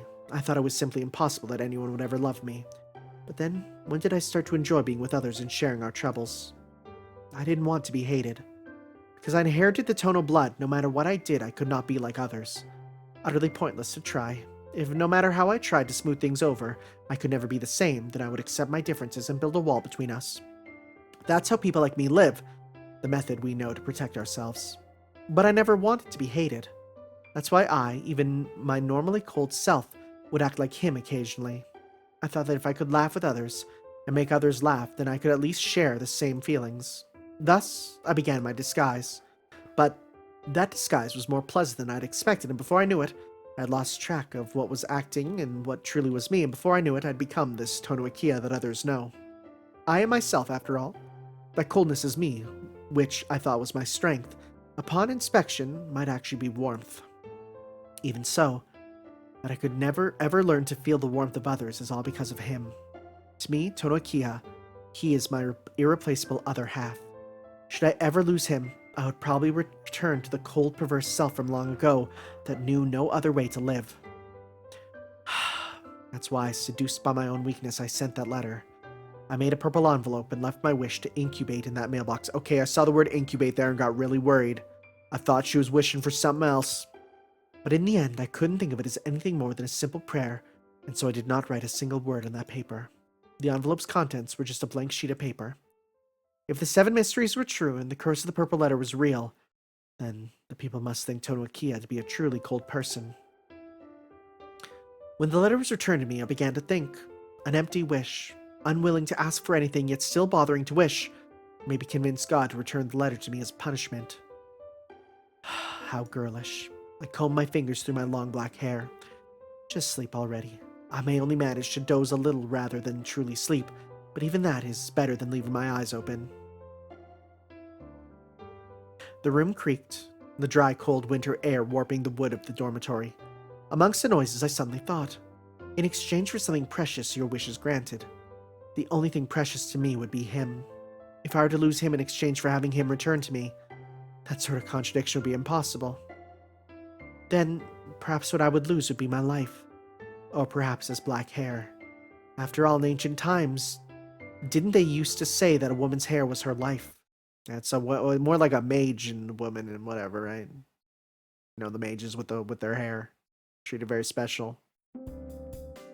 Look at this waver velvet classroom. The morning classes ended uneventfully. 4th period was an elective period, so the classroom was quiet. The students who remained in the classroom were those studying modern economics and business. Usually these were subjects required of no one but single daughters of large corporations. Usually that is so, but this time the number of participating students, myself included, was up to 10. The remaining 15 people had already moved to their music and cooking classrooms. That's Akiha-chan. Are you alright? No injuries? Hanapin, who had left for the cooking classroom, returned. She was flapping her hands open and shut unusually energetically. Alright, or not, until a few moments ago, we were in class together. Why would you ask such a thing? Well, you see, just a little bit ago in the cooking room, a bunch of people got hurt. A pot went boom and exploded and people were all surprised and bumped their knees or fell down or cut themselves. I see. Those of us who have never once held a kitchen knife would all of a sudden start to play around with cooking and thus hurt ourselves as well. Wait a minute, Hanai. Cut themselves, you said, with a knife? Yep, it was bleeding a lot too. Shijo-san got taken to the clinic even. What, Shijo-san cut herself? Yep, it looked painful. Hanapin suddenly looked dark. I'm going to the clinic. Exactly what she thought of, I don't know, but Hanapin turned and left the classroom. I see. Shijo-san was injured. Muttering, I looked at my own hands. 5 band-aids wrapped around my fingers. Not that it meant anything, but I too had endured constant bruises and cuts ever since I returned to the dormitory. So I'm just going to say now this is definitely giving me vibes of that one Garden of Sinners novel, right? The one set in the girls' dormitory, right? So I was honestly thinking, I'm like, is this going to be a redo of that? But it's so far a little different. It's a little different. Afternoon classes ended, and I at once returned to the dormitory. I mean, both of them feature a sister who wants to have sex with her brother, but I had things to look at in the school building, but the first thing to do was check on that mailbox. The dormitory is about a 10-minute walk from the school building. The dorm may be surrounded by a high wall, but since there is a direct path from the school buildings, it may be more proper to think of it as one part of the campus. Students who enter Asagami Girls Academy spend 6 months of their youth in this isolated space. Although myself, who returns to my home every weekend, Soka, who leaves whenever the whim takes her, and Seo, whom, despite her obedient face, regularly breaks curfew and overnights outside, are probably in a special category. I'm surprised we haven't seen Seo, honestly. It's gone. The mailbox was not in the courtyard. It was certainly there before winter break, but that old wooden post was gone without a trace. Any traces of removal? I started investigating the grass, but having been there only once before, I do not even know where the mailbox had been. Searching like this almost makes me wonder if that mailbox had ever actually existed to begin with. Well, that's impossible. It was just so old that somebody decided to remove it is all. Drawing that conclusion, I returned to the school buildings. No one was in the student council room. Since the break had only just ended, and since no meetings were planned until next week, this was not unexpected. No surprise. If Kogase were here, it'd be helpful, but everyone seems to be recovering from their vacation. Similarly, a first-year student, Kogase is a secretary and had a matchless love for rumors. No one else knew as much as the school gossip as she did. If she were here, then I could finish this quickly, but since she's not here, I guess I'll handle this myself. Rather, I would prefer to handle it myself. I don't get along with that bottle-bottom glasses-wearing, machine-gun-shattering girl. It may be illogical to ask her, but then, if I can, I would prefer to solve this without meeting her. And then, click, the doorknob turned. Oh, hey. Tono-senpai. As soon as she entered the room, the underclassmen began to shiver. My, how splendid, coming to this council room so soon after the start of the year. Well, let me wish you a Happy New Year, Seo. Yes, thank you. Happy New Year, Tono-senpai. The underclassman gave a very energetic response. This girl is Seo Akira, a middle school second year. She is also the treasurer for the student council. She lacks calmness, but she has an exceptionally quick thinking and sharp intuition, so while she would never be a mediator, her best hope would be to become someone's advisor. She's a real mood maker, so having her present can make the meetings proceed smoothly. None of that actually matters, however. There's a rumor that Tono Akiha is quite fond of this underclassman, and I have absolutely no intention of ever denying it. I had indeed taken a real liking to Seo's nature, which was somewhat like a small animal begging to be bullied or perhaps tamed and broken. Oh my god, you're... Wow! Tono-senpai? What brings you here today? I don't believe that any student council activities have been started yet. Me? I have something to look up, so I came by. Well, this is quite convenient. I believe this story might be better known among the middle schoolers than the high schoolers. What story, Tono-senpai? You needn't look so eager to flee. This story doesn't really have anything to do with you, so you may as well relax a little. Yes, I will, said Seo and stiffened her back. I said relax, and she becomes more nervous for some reason, but I'll let that go for now. It is a silly story, however. Seo, are you familiar with the school's 7 mysteries? 7 mysteries? Yes, those. Things like the hanging body in the mirror or the moving garden.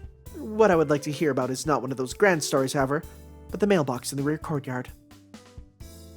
Ah, you mean the one in the story of the purple envelopes? I had to wonder if she really understood how unimportant this topic was, as her face suddenly shone. I'm always charmed by this girl's cute animal-like way of showing her every feeling. Just seeing a girl this innocent makes me want to torment her mercilessly, a swelling tide of sadism that my reason is forced to keep suppressed. I mean, way to just self-report, right? Like, way to just say it for us. Yes, that mailbox. Are you familiar with that story, Seo? I wonder. I know that it was originally made to receive questionnaires and feedback for the school administration, but how it became one of the school's 7 mysteries, I don't know. That was something for the school administration. I'm impressed, Seo, that you know such a thing. And it's a bit embarrassing, but the truth is, I found out about that when I was made to clean up the old storeroom as punishment for breaking some school rules. You know how the dorm's lights out time is so early, right? That early, there was no way I could finish my paper on time, so I was working in one of the bathrooms, and a teacher found me. Happy or embarrassed, Seo smiled widely. Gotta be careful, this one is dangerously cute. I see. What you were doing is unimportant, but you got punished. And for the punishment, you were told to sort through the old postal items? Yep, that's right. The teacher I was working with at the time told me all about it. Originally, that mailbox was used for students to make demands on the administration. That's why the sender didn't write their name, just like you don't write your name on a survey, right? I see. Surveys also need no address, so the letter would consist of nothing but the actual contents. But was there some special meaning to the purple envelopes? Seems like there was. See, these days we take surveys in class, but back then, when students could make suggestions to the administration at any time, since they were delivered through a mailbox, the purple envelopes were there to differentiate them from normal letters. So then any letter with a purple envelope was consigned to the facility room. That makes sense. Why that became one of the 7 mysteries is still unclear, but at least I know where I should go next. So then all the letters that have been received should be in the storage somewhere. In the library? Yes, that's right. The secondary library. Librarian's office, I think they're on the lower shelves on the eastern side? I see. Your memory is as impressive as always. Thank you, Seo. You've been quite helpful. Just leaves. Doesn't say goodbye, just left. Yep. Thanking Seo, I left the student council chambers. From there, I turned my feet towards the faculty room and, brandishing my powers as a student council member, I acquired a key to the library. It was dusk. Less than an hour remained until the dormitory's curfew. Uneasily little time to begin my investigation, but it should not be insufficient. There were no other people in the secondary library. Originally, this was a school storage room that had been upgraded to library, so it was unpopular among the students and had few customers. Although I shouldn't be saying customers here. Pointlessly muttering, I crossed the library. The librarian's office Seo had mentioned was at the back. Eastern shelves or not, there were no shelves anywhere else. Well, if there had been any shelves in the room, no one would have been able to take more than a single step into the room. As it was, the room was a bit oblong and about the size where the bed in my room only might fit. There it is. Opening the box on the lower shelf, I was presented with a world of purple. With neither sender nor addressee's name, purple envelopes were everywhere. At a quick estimate, there could have been fewer than 300 of them. Well, this was a possibility. Curses, or rather wishes, may dwell within. Meaningless, nothing more than the varied wishes of the masses, here collected and, should they ever be brought to light, would surely produce nothing but regret. But beyond that regret was hope, ignited by the grating of those different types of desires, smoldering for long, long years, merely waiting to be seen to burst into flame. However, in the first place, this school lacks that sort of conflict. With nothing but empty ceremony, nothing ever happens, I guess. Even so, I perused a number of letters to see if there was some sort of coincidence that might be considered a curse. Almost an hour later, there was nothing. I let out a sigh. Not only was there nothing explaining the 7 mysteries, there was not a single serious problem at all. It would all be better to avoid researching the truth of the 7 mysteries and to start with attempting to ferret out the culprit than to return the letters sent by Shijo, Tsukasa, and Akiha Tono. Really, just what am I doing? Even though I knew it couldn't be, maybe somewhere in my heart I was expecting this legend to be true. Even if having my wish granted like this would have him come back? Idiocy. Pushing off the shelves, I stood, and noticed the sticker attached to the boxes on the shelf. Scheduled incineration. Just as written, it would seem as if all these unnamed envelopes are scheduled to be taken to the incinerator soon. The outside was stained a pure red. Oh no, I need to hurry. I would make the dormitory curfew in time. Even so, I rushed from the library, or rather, since I refused to be hurried, it'd be more accurate to say that I walked the same speed as always. Then, uh-oh. That was surprising. The books in front of me, in fact, the entire bookshelf, had collapsed. A quite unusual event. If I had been rushing, I would have been pinned beneath, I think. I wonder if you would call this good fortune. No, this is without a doubt misfortune. These recent few days where my feet have slipped on the stairs or my fingers have developed mysterious cuts and I've been unable to relax.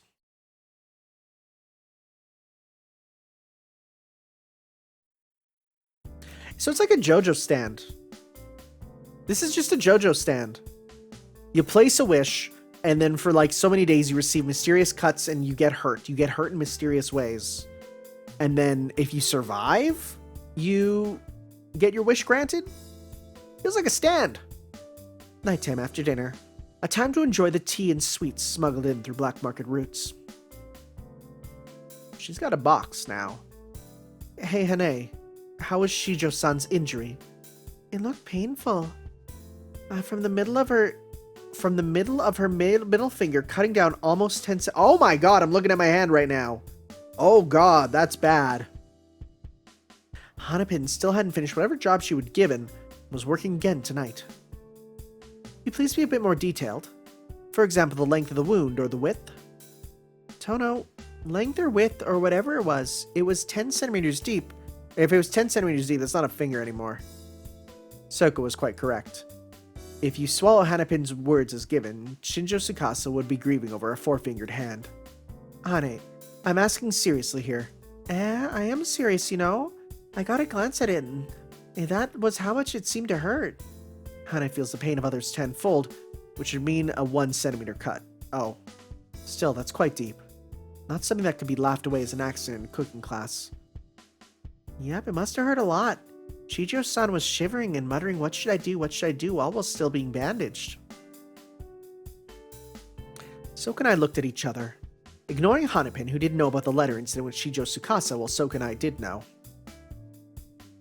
This was nothing more than a tale of a finger cut during cooking class. However, the timing is so bad that, while I cannot seriously believe this has some connection to the school's 7 mysteries, I'm sure this must just seem like a terrible coincidence. It's alright, nothing for you to be all concerned over. Oh, it's alright, nothing for you all to be concerned over. I understand that, Soka. I just thought this is bad timing, that's all. Akiha-chan, you seem kind of depressed. I know. It's about your brother. I was close, I nearly spit out my tea. Hold it.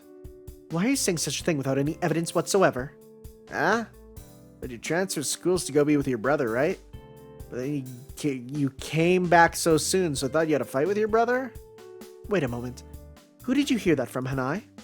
That person. Oh. Oh no, oh frick, I'm getting these wrong. It's okay. Hanapin pointed directly at Soka.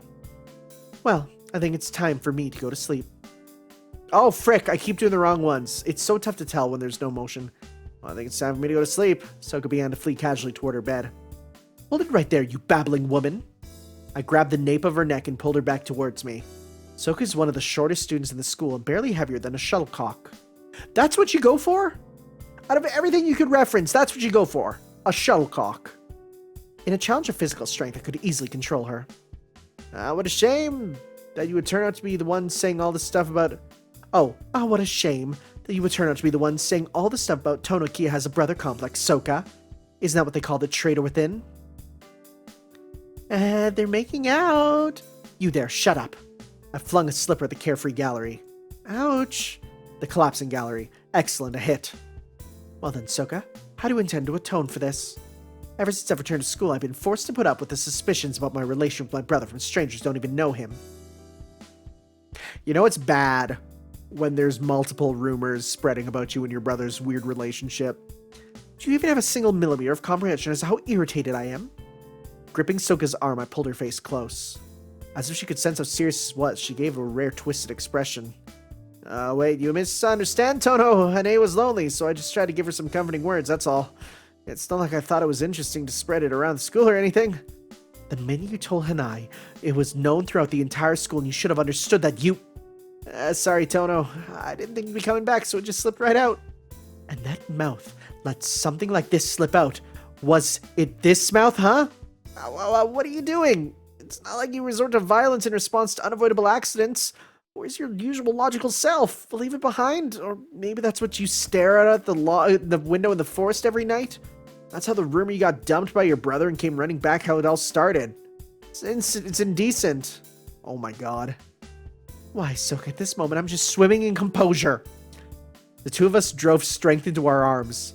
Aikido or whatever, even if Soka has her strange defensive arts and ghostly footwork, once I've got a grip on her, there's nothing more than the short girl.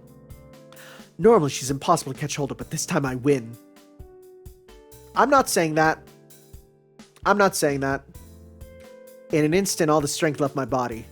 Soka did miss her opportunity, jerking her arm free and jumping into bed. Cool down, fool. I admit I'm at fault for telling Hanai about your brother. That's my fault, but the reason everyone else keeps talking about it is because you've been constantly dejected. Red to her ears, Soka shouted, then pulled her curtain shut.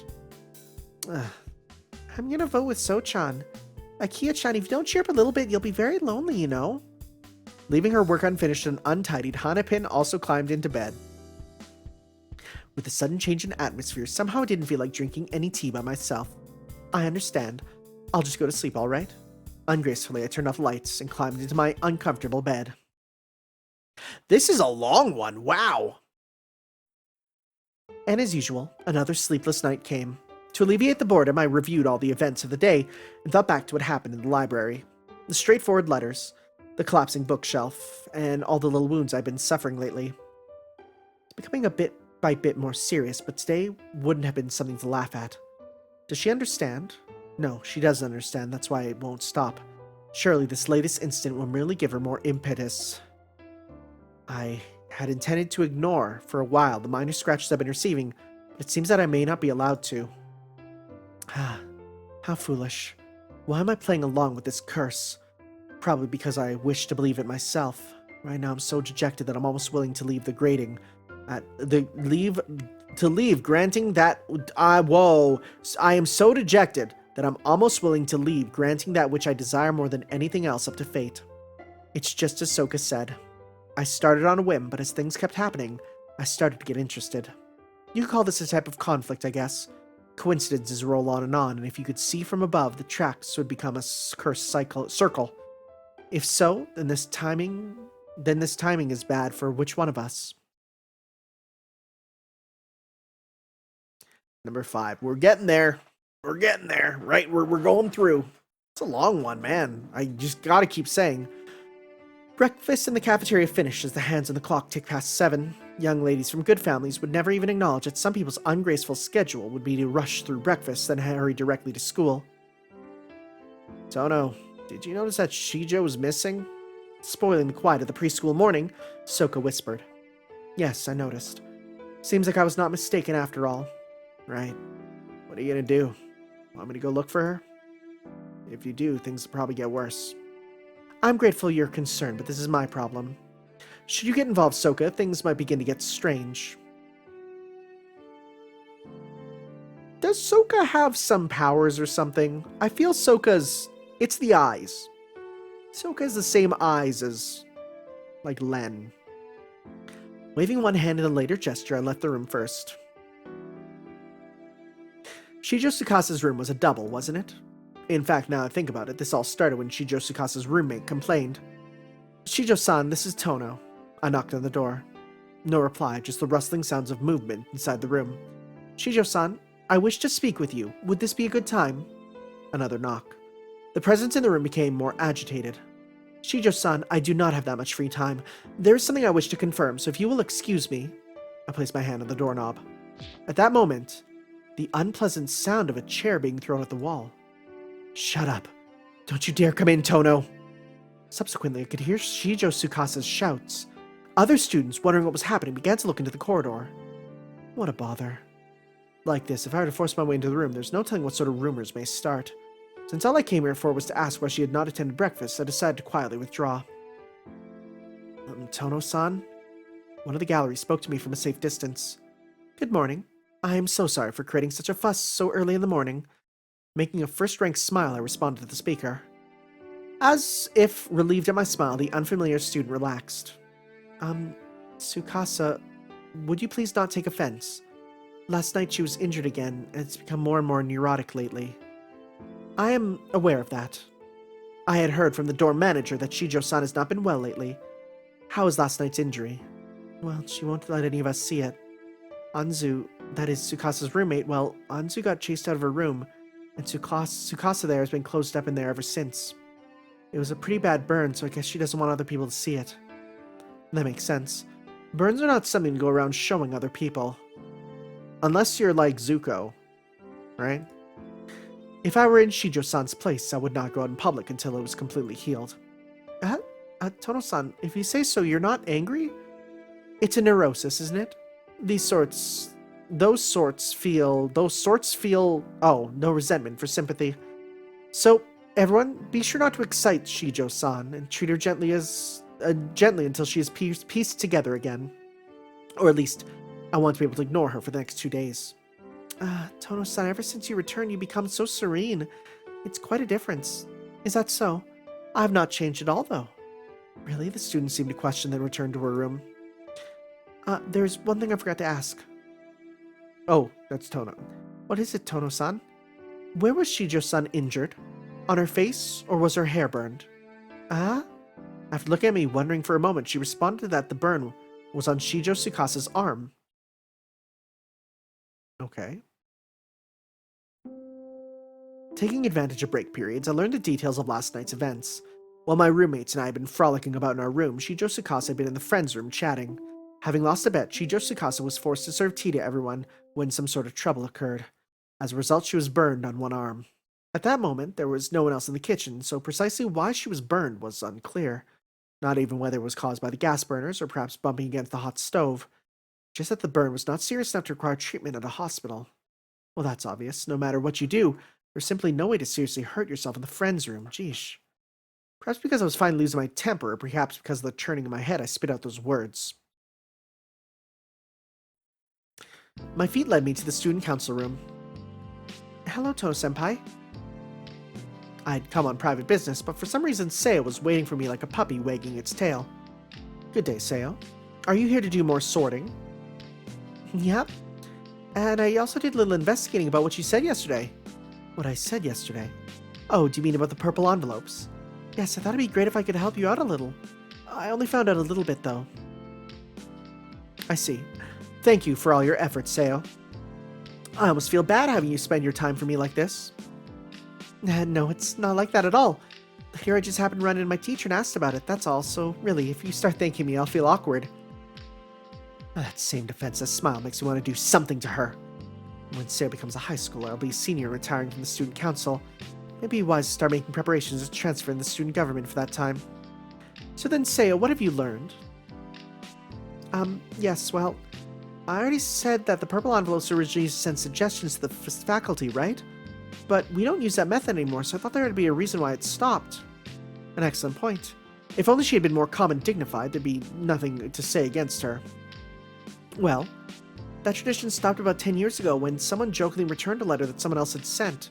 Except the letter was an anonymous report of someone breaking school rules, and that the person who returned the letter was joking as much as they were threatening the student who informed in the first place, it seemed. So you finally noticed my expression. She probably knows how much I detest those sorts of stories. It's alright, please continue. Okay, because the letter was returned, the request for help never reached the administration. That's where the wish went ungranted part came from, and then 7 days later, what? She died? Yes. That weekend, she left the dormitory and was killed in a traffic accident. This was, of course, an unrelated accident, Seiya? It was, but the quarrel centered on that letter was the truth. After that happened, the administration decided to stop using that method to receive requests. However, people kept sending letters, and eventually, it became one of the school's 7 mysteries. And then the wonderful story that if the letter is returned but the wish is not granted, then the sender will die was somehow attached to the purple envelope story? Right, regretfully nodded Seiya. I accidentally let out another sigh. Well, it does seem appropriate to be counted amongst the 7 mysteries. There had to be some sort of original story the mystery was modeled after.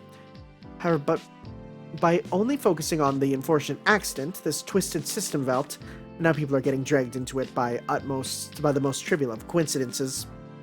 How silly, it's all backwards.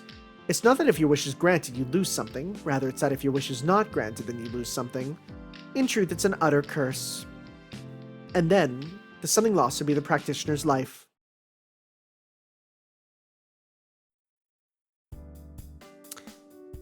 I believe that curses really do exist.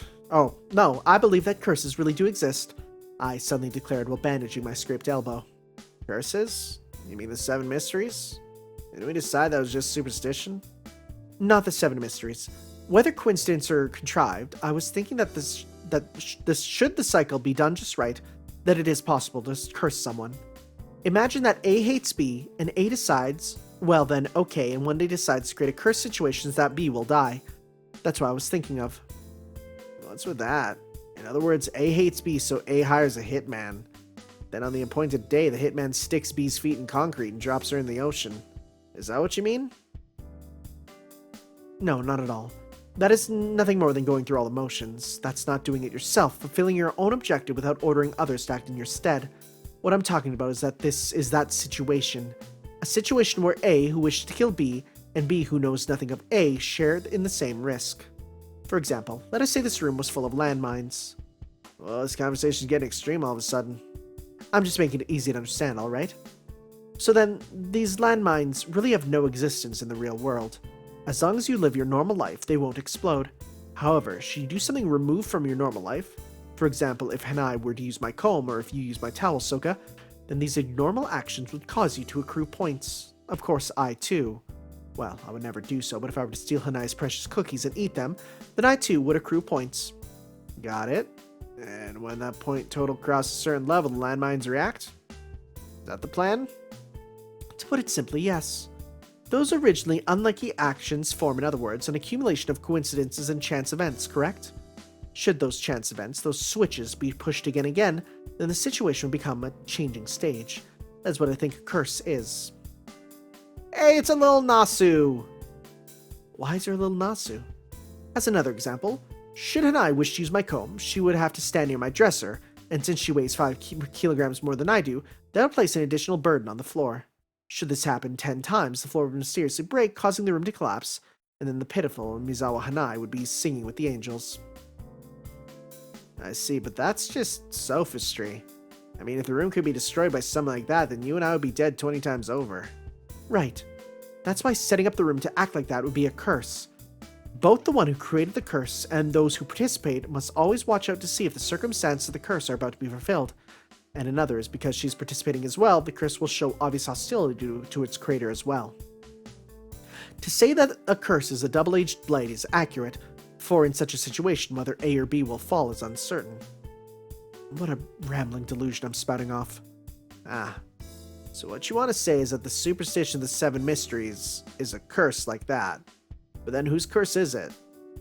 By what you said, the situation is something man-made, not something natural, right? Just as sharp as ever, Soka. Well, this purple envelopes thing would be a naturally occurring curse, I guess. But this particular curse's switch is quite uncommon, so it would never come to completion. I begin bandaging my other elbow. This was the result of a dramatic fall during my return to the dormitory. You're doing that again? Gee, Shakia-chan, why have you been so beat up lately? The instant our tangled conversation paused, Hanapin's voice cuts in. That looks painful. Akiha-chan, you've been getting hurt constantly. But you said you haven't been fighting, so what have you been doing? Brimming with curiosity, Hanapin gazed at my elbows. Then, this has gotta be a curse, was her instant answer. Two voices in harmony. I applied disinfectant to the scrape on my arm and continued. To tell the truth, I too sent a letter and had it returned. That was 5 days ago, the same day Shijo-san did. Hanapin, uncomprehending, immediately looked confused. That's just too funny. Soka, well, just as expected, grabbed her stomach and exploded in mirth. Soka, some laughter may be expected, but laughing that hard is a little annoying. No. It's just that you only have 2 days left to live. Soka collapsed in laughter, falling to the floor. To have my peerless friend be someone like this, I truly am cursed. Man, I think I just used an entire year's worth of laughter there. So what is it? Those scratches don't stop, so now you believe in curses? No, I have no interest in leaving my revenge up to some random curse. In the first place, I had long identified the curse as the cause of these wounds. I knew the moment that I saw that this was no curse, but just an obsession. What I don't understand is why my letter came back. If that had not happened, then I would have never bothered going along with all this. But even if it was unlike me, embracing that weak, girlish dream of allowing someone else to fulfill my wish was not a bad thing. However, I've had enough. I'm going to end this now. Switching gears, I stood. After that was brief. Without hesitation, I walked to Shijo Tsukasa's room, turned the doorknob, and entered.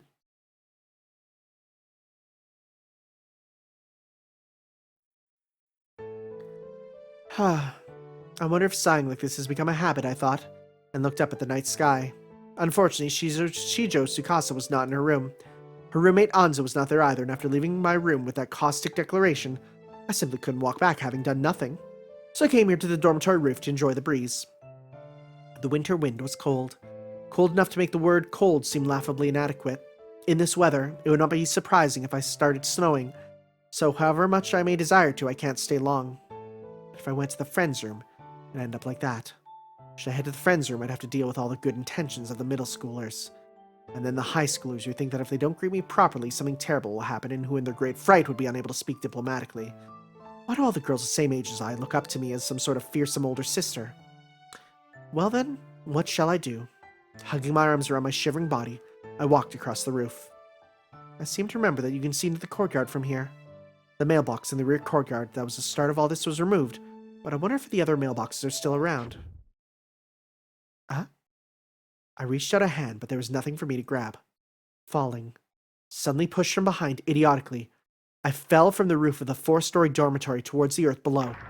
Oh God. Oh geez. Good thing you got that Oni blood, huh?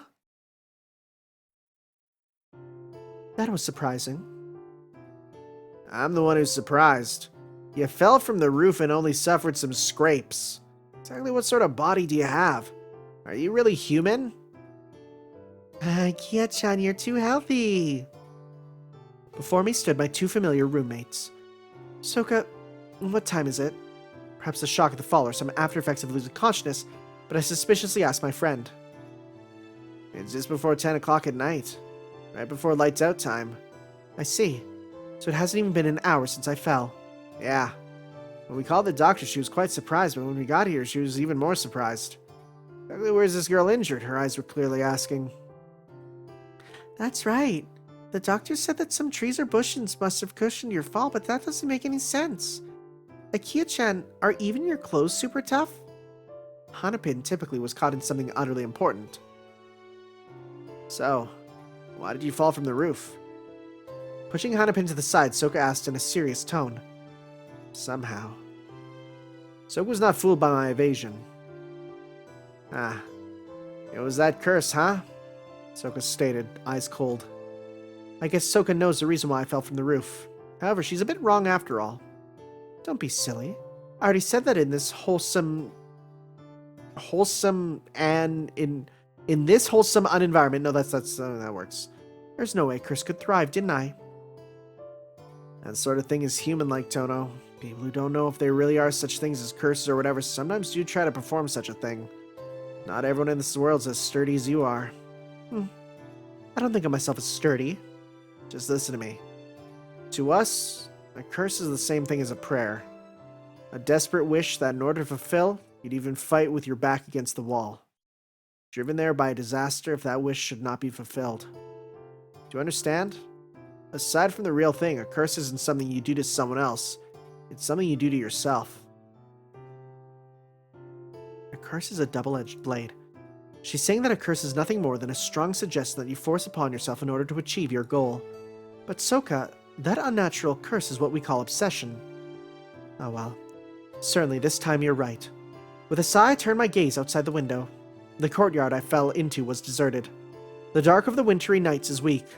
The swallowing particles of the night seem frozen in the winter air, along with my many thoughts. This sort of mind-rotting curse seems more appropriate to summer. But this is January. Curses are superstitions. Those sorts of things are out of season now, which is a weird thing to think about. I wouldn't even consider the fact that curses have seasons other than October. For some reason, Soka still looked like she had something to say as she dragged Hanepin, still protesting. I'll sleep in the clinic with Akiha-chan tonight, back to our room. Midnight. When everyone should be asleep, I went to the rear courtyard. At this time of night, no one would interfere. I made my presence this obvious, so she would be showing up any time now. So you've come. From behind me, I've heard the sound of steps on the fallen leaves. She was doing her best to hide the sound of her footsteps, but they were little different from those of a child playing hide-and-seek. Good evening. These nights certainly are cold, aren't they, Shijo-san? Careful not to alarm her, I slowly turned around. Oh God! She's got a knife! That failed. No matter how gently I might wish to end this, if she had already been driven into a corner, there's no point. I understand how you feel, but that's a little too much. You do understand that you only hurt yourself with that knife? Even so, I spoke calmly. I'd heard that in these circumstances, if you speak rationally, sanity will return, but... You're weird. You fell from the roof, so why are you still alive? Tono-san, you're weird. Shivering fingertips gripped the knife, and those words flowed from her shivering lips. I'm going to be in trouble if you don't disappear. Hey, you've already transferred so many times, so why not transfer again? There's only 2 days left, so if you don't hurry and leave, everything will go wrong, you know? Is that so? I'm not unusual at all. Those 7 mysteries are just superstition, and it was someone's prank that returned that letter to you. Is it not that your wish will be granted and I'll disappear? Or it is not that your wish will be granted and I'll disappear, nor will you disappear should your wish not be granted. I know that, but I can't stand it. I can't take this horrible feeling. Horrible feeling? Do you mean your injuries? First finger, then arm. Seems like you have as little luck as I do. Or rather, my injuries were all deliberate, while yours were accidents. Certainly that would be a horrible feeling. Consciously or not, deliberately injuring herself would be a horrible feeling. Wait, my injuries were all deliberate while yours were just accidents?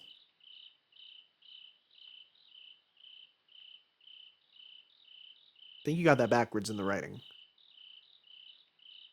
So then will tomorrow be your leg? And then your face? Then that would be the 7th day. So might that be the time for a life-threatening injury? No, it's not like that. That's all just superstition, so all my injuries are going to stop tonight. You mean if I disappear from in front of you? For example, if I were to instantly disappear from the roof, as in some magic show? All I did was jump to the ground, however. Her already pale face became even paler, and she stepped back. Well then, standing around like this is cold, and besides, I'm tired of all this. Since this case is one without a clear victim, I had thought to handle it gently, but no more. She's in no condition to speak rationally anyway. How foolish. If you were going to fulfill your wish with your own hands, you should never sent that letter in the first place. No, I didn't. That was really just a coincidence. You came to see me, but I wasn't there, and then I heard you'd gone to the roof, so I went, but you were innocently looking into the courtyard. I just thought for some reason, right now if I pushed her, she'd fall and die. I just thought it, but my hand unconsciously reached out and pushed me off the roof. My, how scary. A murderer without any hostility or intent to kill. If Shijo Tsukasa had actually had a clear intent to kill me, then I would have realized her presence. But since her hands just unconsciously moved, there was no way for me to have sensed her. Normally unbelievably dense, but at times devilishly sharp, perhaps he could have corrected her mistake before this happened. However, you really are a splendid murderer. I thought I would ignore you as long as it was just things like a razor in my desk or a push down the stairs, but that's all now. Over now. Shijo-san, you came here with the intention as well, correct? I watched the violently shaking girl. No matter what was before, it seems that the moment she pushed me off the roof, her obsession had come to full bloom. If I had died there, she would have committed a perfect murder, but since I was here alive, things have gone wrong. All I had to say was, Shinjo Tsukasa pushed me from the roof, and sure enough, this would all be over. Since she had started this all herself, all she could do was try to finish it. And the first step was to try to seal the lips of the survivor, me. Enough of this. I'm through talking, so you may start whenever you feel like it. Ah. The hand gripping her knife was still shaking. How pitiful. At this rate, she'll waste the whole night. So, then shall I? I'll say this just once, but I have no intention of going easy on you. You tried to kill me, so even if you beg for mercy, I will kill you. So I informed her. A first-class smile floated on my face. Ah. Just like me earlier. Pushed forward by something she couldn't see, she attacked. But it didn't matter at all. The wildly waving knife passed by my neck only once. Then mercilessly, the instep of my foot connected solidly with the back of her head. Yo, you hit her with the overhead! The Soka school's highest ranked certain kill round kick. And flawlessly, I mowed down her consciousness. And maybe even dangerously close to mowing down her life. A brokenly collapsed Shijo Tsukasa. Atop her drifted down the hair her knife had cut. I dodged only by his hair's breadth, so the hair on the right side had been sliced short. In the end, wish granted or not, it had taken this woman's life.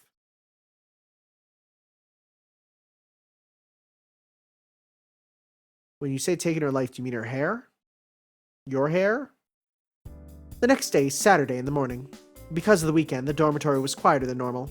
There were those who had already left with plans for the weekend, those who were busy with club activities, and those who sleep all morning. For all these various reasons, the number of students moving around the dormitory was reduced to almost 1/3 of normal. When I awoke in the clinic, the first thing I did was get permission to leave the grounds, then go hire a beautician to put my hair in order before returning. Please show us the short hair. Please show us the short hair. Seems like the two of them were waiting for my return. They must have been worried after I chased them out of the clinic last night. I digested that for a moment, and then thought, friendship is such a nice thing. The two of them stared at me, dumbfounded. Actually, Hanapin looked the same as always, but Soka seemed frozen, staring at me. What? Is there something on my face? Your hair. What happened to your hair? Soka finally choked it out. Oh, this? I got it cut a little, so I had it shortened. I originally was going to have it cut short, but decided that it was too effeminate, so it stopped. It's not as if cutting my hair would cause anything to change. No, that's fine, but I mean, that's really quite... It fits your mean personality, Soka's mouth twisted. Yakia-chan, you look really obstinate. For some reason, Hanapin seemed really happy. How rude, that's not the point at all. You too? I even considered a ponytail or triple braids to hide it.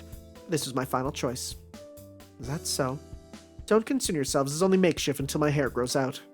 By spring, it should be back to normal, so until then, you can cope with it. I turned my gaze from them. I guess that's right. Well, anyway, I've got to go out for a bit. Hanapin hurriedly departed the room. What's she up to? And I was summoned by some of the higher-ups, but she threw a tantrum and refused to go until you got back. She seems attached to you, Tono. I don't remember being the hand that feeds her, though. Answering with another sigh, I loosened my hair. Show us. Show us. Ow. After that, the subject naturally turned to the 7 mysteries. I gave Soka a brief summary of last night's events and outlined the entire story for her.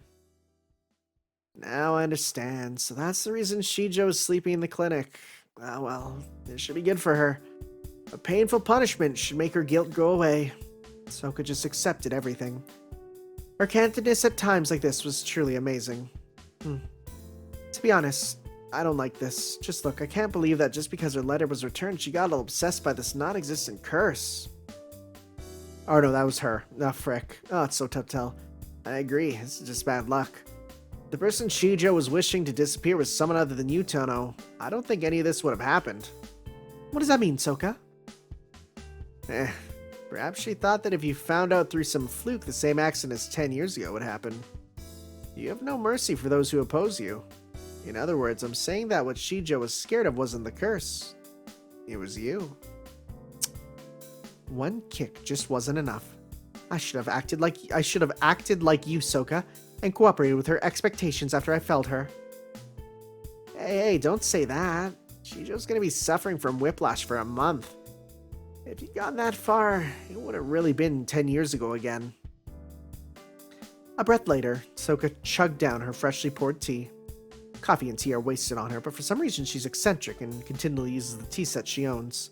Her taste in Eastern culture might be a match for those of a certain someone somewhere. But this still doesn't explain everything. The problem is the letters. Since there weren't any return addresses on the envelope, how'd they get back to the sender, which was the beginning of all this? True, that's the only thing that cannot be explained by chance. Soka nodded while sipping her tea. All that work is finally over. And right then, a tired Hanapin returned. Oh my god, Hanapin was returning them. Oh my god, that's what it's gonna be. Welcome back. Is your role finally over? Yup, nodded Hanapin and claps on the carpet. Flop. So she said, but she seems to have energy left. Good work. Isn't it great that you finished your work right before the weekend? Yep, thanks, So-chan. I want some tea too. Again, you don't drink tea, so stop asking for other people to give you any. I almost forgot to ask Kanai. Why have you been this busy? The culture festival's over, so I would have thought there'd be no work for you to be busy with. That's true, but listen. Pouring Soka's tea into her own teacup, Hanapin started speaking. Well, you know the dorm's being renovated, right? Well, then this is the perfect time, they thought, to get rid of the old mail system they had. Yep, there we go. From now on, we'll be giving our letters to the clerk at the reception desk. Hold it, Hanapin. I never heard a word about this. But it was such a sudden decision there were still undelivered letters left from before the winter break. Then the upperclassmen asked me to sort them all by myself.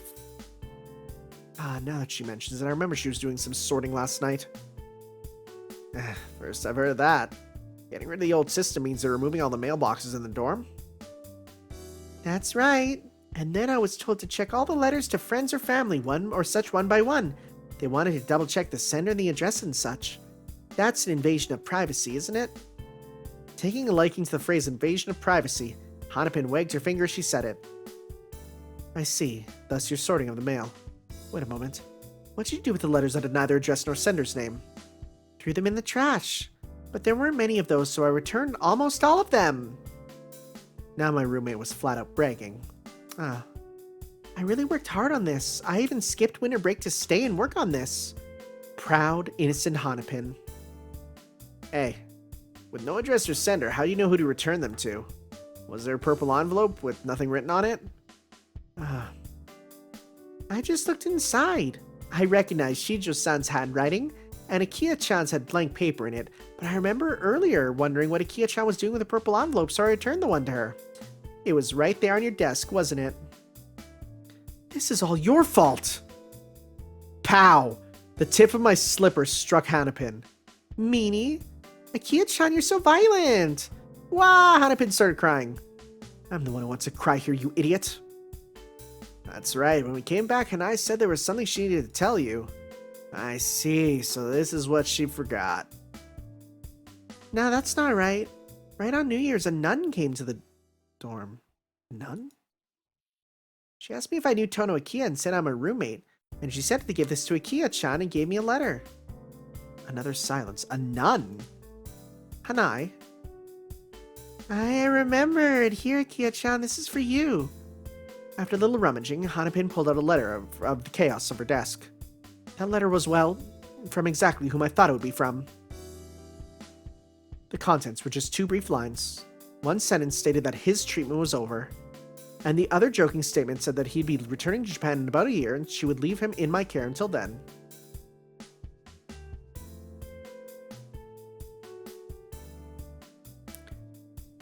His treatment would be over, returning to Japan in about a year. When did this take place? Why did Shiki need to... Was that to get the Roa out of him or something? Okay. Huh. Like, not the Roa, the Nirogu, rather. I don't know. Weird. Okay. My mind went white, so white I couldn't even tell what I was feeling. If there were such things as hollow feelings, then... Why did she have to be the one to help him? Those were my feelings for that self-styled senpai woman. Tono? Or Tono? Soka's voice brought me back. I shoved the letter into a pocket and stood. I'm going. I don't know if I'll be back, so I'll leave the rest to you. Huh? Wait, go. You don't mean temporarily, do you? Ignoring the confused Soka, I began packing my bags. Then, there reflected in the mirror was the form of Tono Akiha with haircut short. Show me! Show me! Show me! Show me! Again, my mind went blank. No, perhaps I just returned to my usual calm self. My first thought was that I simply couldn't see him with my hair like this. The next thought was that after making someone wait this long, I resented having to return as if nothing had happened. This is really annoying. I've been this worried, and he'd already returned to the house, and on top of that, informing me through a letter like this from someone like her. Tono, don't worry about your appearance. Someone like you needs a little floss somewhere. Of course we'll miss you, but if that's the most important thing to you, I'll stay. That's right, hurry up and wait, what? I said I'll stay. I just couldn't stomach rushing back like this. I've had to wait all this time. Now it's time for him to wait. Even I, occasionally, if I didn't trouble Nissan by making them wait for me, then the scales would be unbalanced. Soka's lips twisted into a smile. She started laughing, a quiet ha-ha-ha. What a woman you are, Tono. Just like last night. Again, she grabbed her sides and collapsed in laughter. Whoa, So-chan's broken. Normally she never laughs, but this is the second time. Don't worry about it. If Soka doesn't laugh occasionally, her balance will be off, right? Akiha-chan, you're smiling too. Yep, you're back to the same happy Akiha you were before you transferred. Hanapin delightedly laughed as well. Is that so? Then let the three of us keep laughing. If anyone saw us, they'd think we're one strange group. Nuh-uh, we're normal. After all, today's the weekend and we're all together here drinking tea. You and me and So-chan too, we're all young ladies. Hanapin laughed gladly. That too was normal. No matter what, she always smiled happily. Whew. Sucked in by her obvious joy, my laughter just slipped out. If I felt much better than I expected, letting all my earlier troubles fade into that should be it, that's why. It felt much better than I expected, letting all my earlier troubles fade into insignificance. My waiting self, even though I left and returned my unchanging roommates. Scared of that endless waiting, my own girlishness that played at making wishes. And finally the warmth in my heart that I clung on to those sleepless nights. My wish was made in greed. I thought I wanted him to come back, but if that was all, then I surely would have been unsatisfied. That's why all along, my true wish was something that the 7 mysteries couldn't grant, for my true wish was something much different. Although saying so would be too blunt and effeminate. After all, making him mine wasn't a wish, but my ambition, right? Anyway, spring. Winter will deepen, the snows will fall, and the frost will halo the earth. Only when my hair is back to normal and I can't bear waiting anymore will I go home to the mansion. When I do, then surely he'll be just as impatient, waiting eagerly before the gate. Show your hair. Show your hair! I'm so mad. I'm so mad. They cut her hair short and they didn't even show. They didn't even show it. Frick. You can't do that to me. I just have to imagine then, huh? Let me see. I mean, I've seen a lot of good art of short hair Akiha. I didn't know it was a canon thing. That was really nice. That was a good side story. That was like a nice novella, right? Just something I just read through and just enjoyed in its full. And it was translated very well compared to some of the other stuff there. Really, really well. A little confusing at times for sure. But at the same time, I quite enjoyed it. Also, a nice twist if you expected it to follow. The novel recommendation of the day is Prelude to Space. Yeah, if you expected it to follow the same route as kind of how they repurposed the Garden of Sinners novel, kind of, who knows if it was or not, but you know what I'm saying, right? Like I kind of expected it to be like all supernatural and stuff, but then it's like no, it's not. It's not. There was no magic to that. Kind of. She survived the fall, right? But yeah.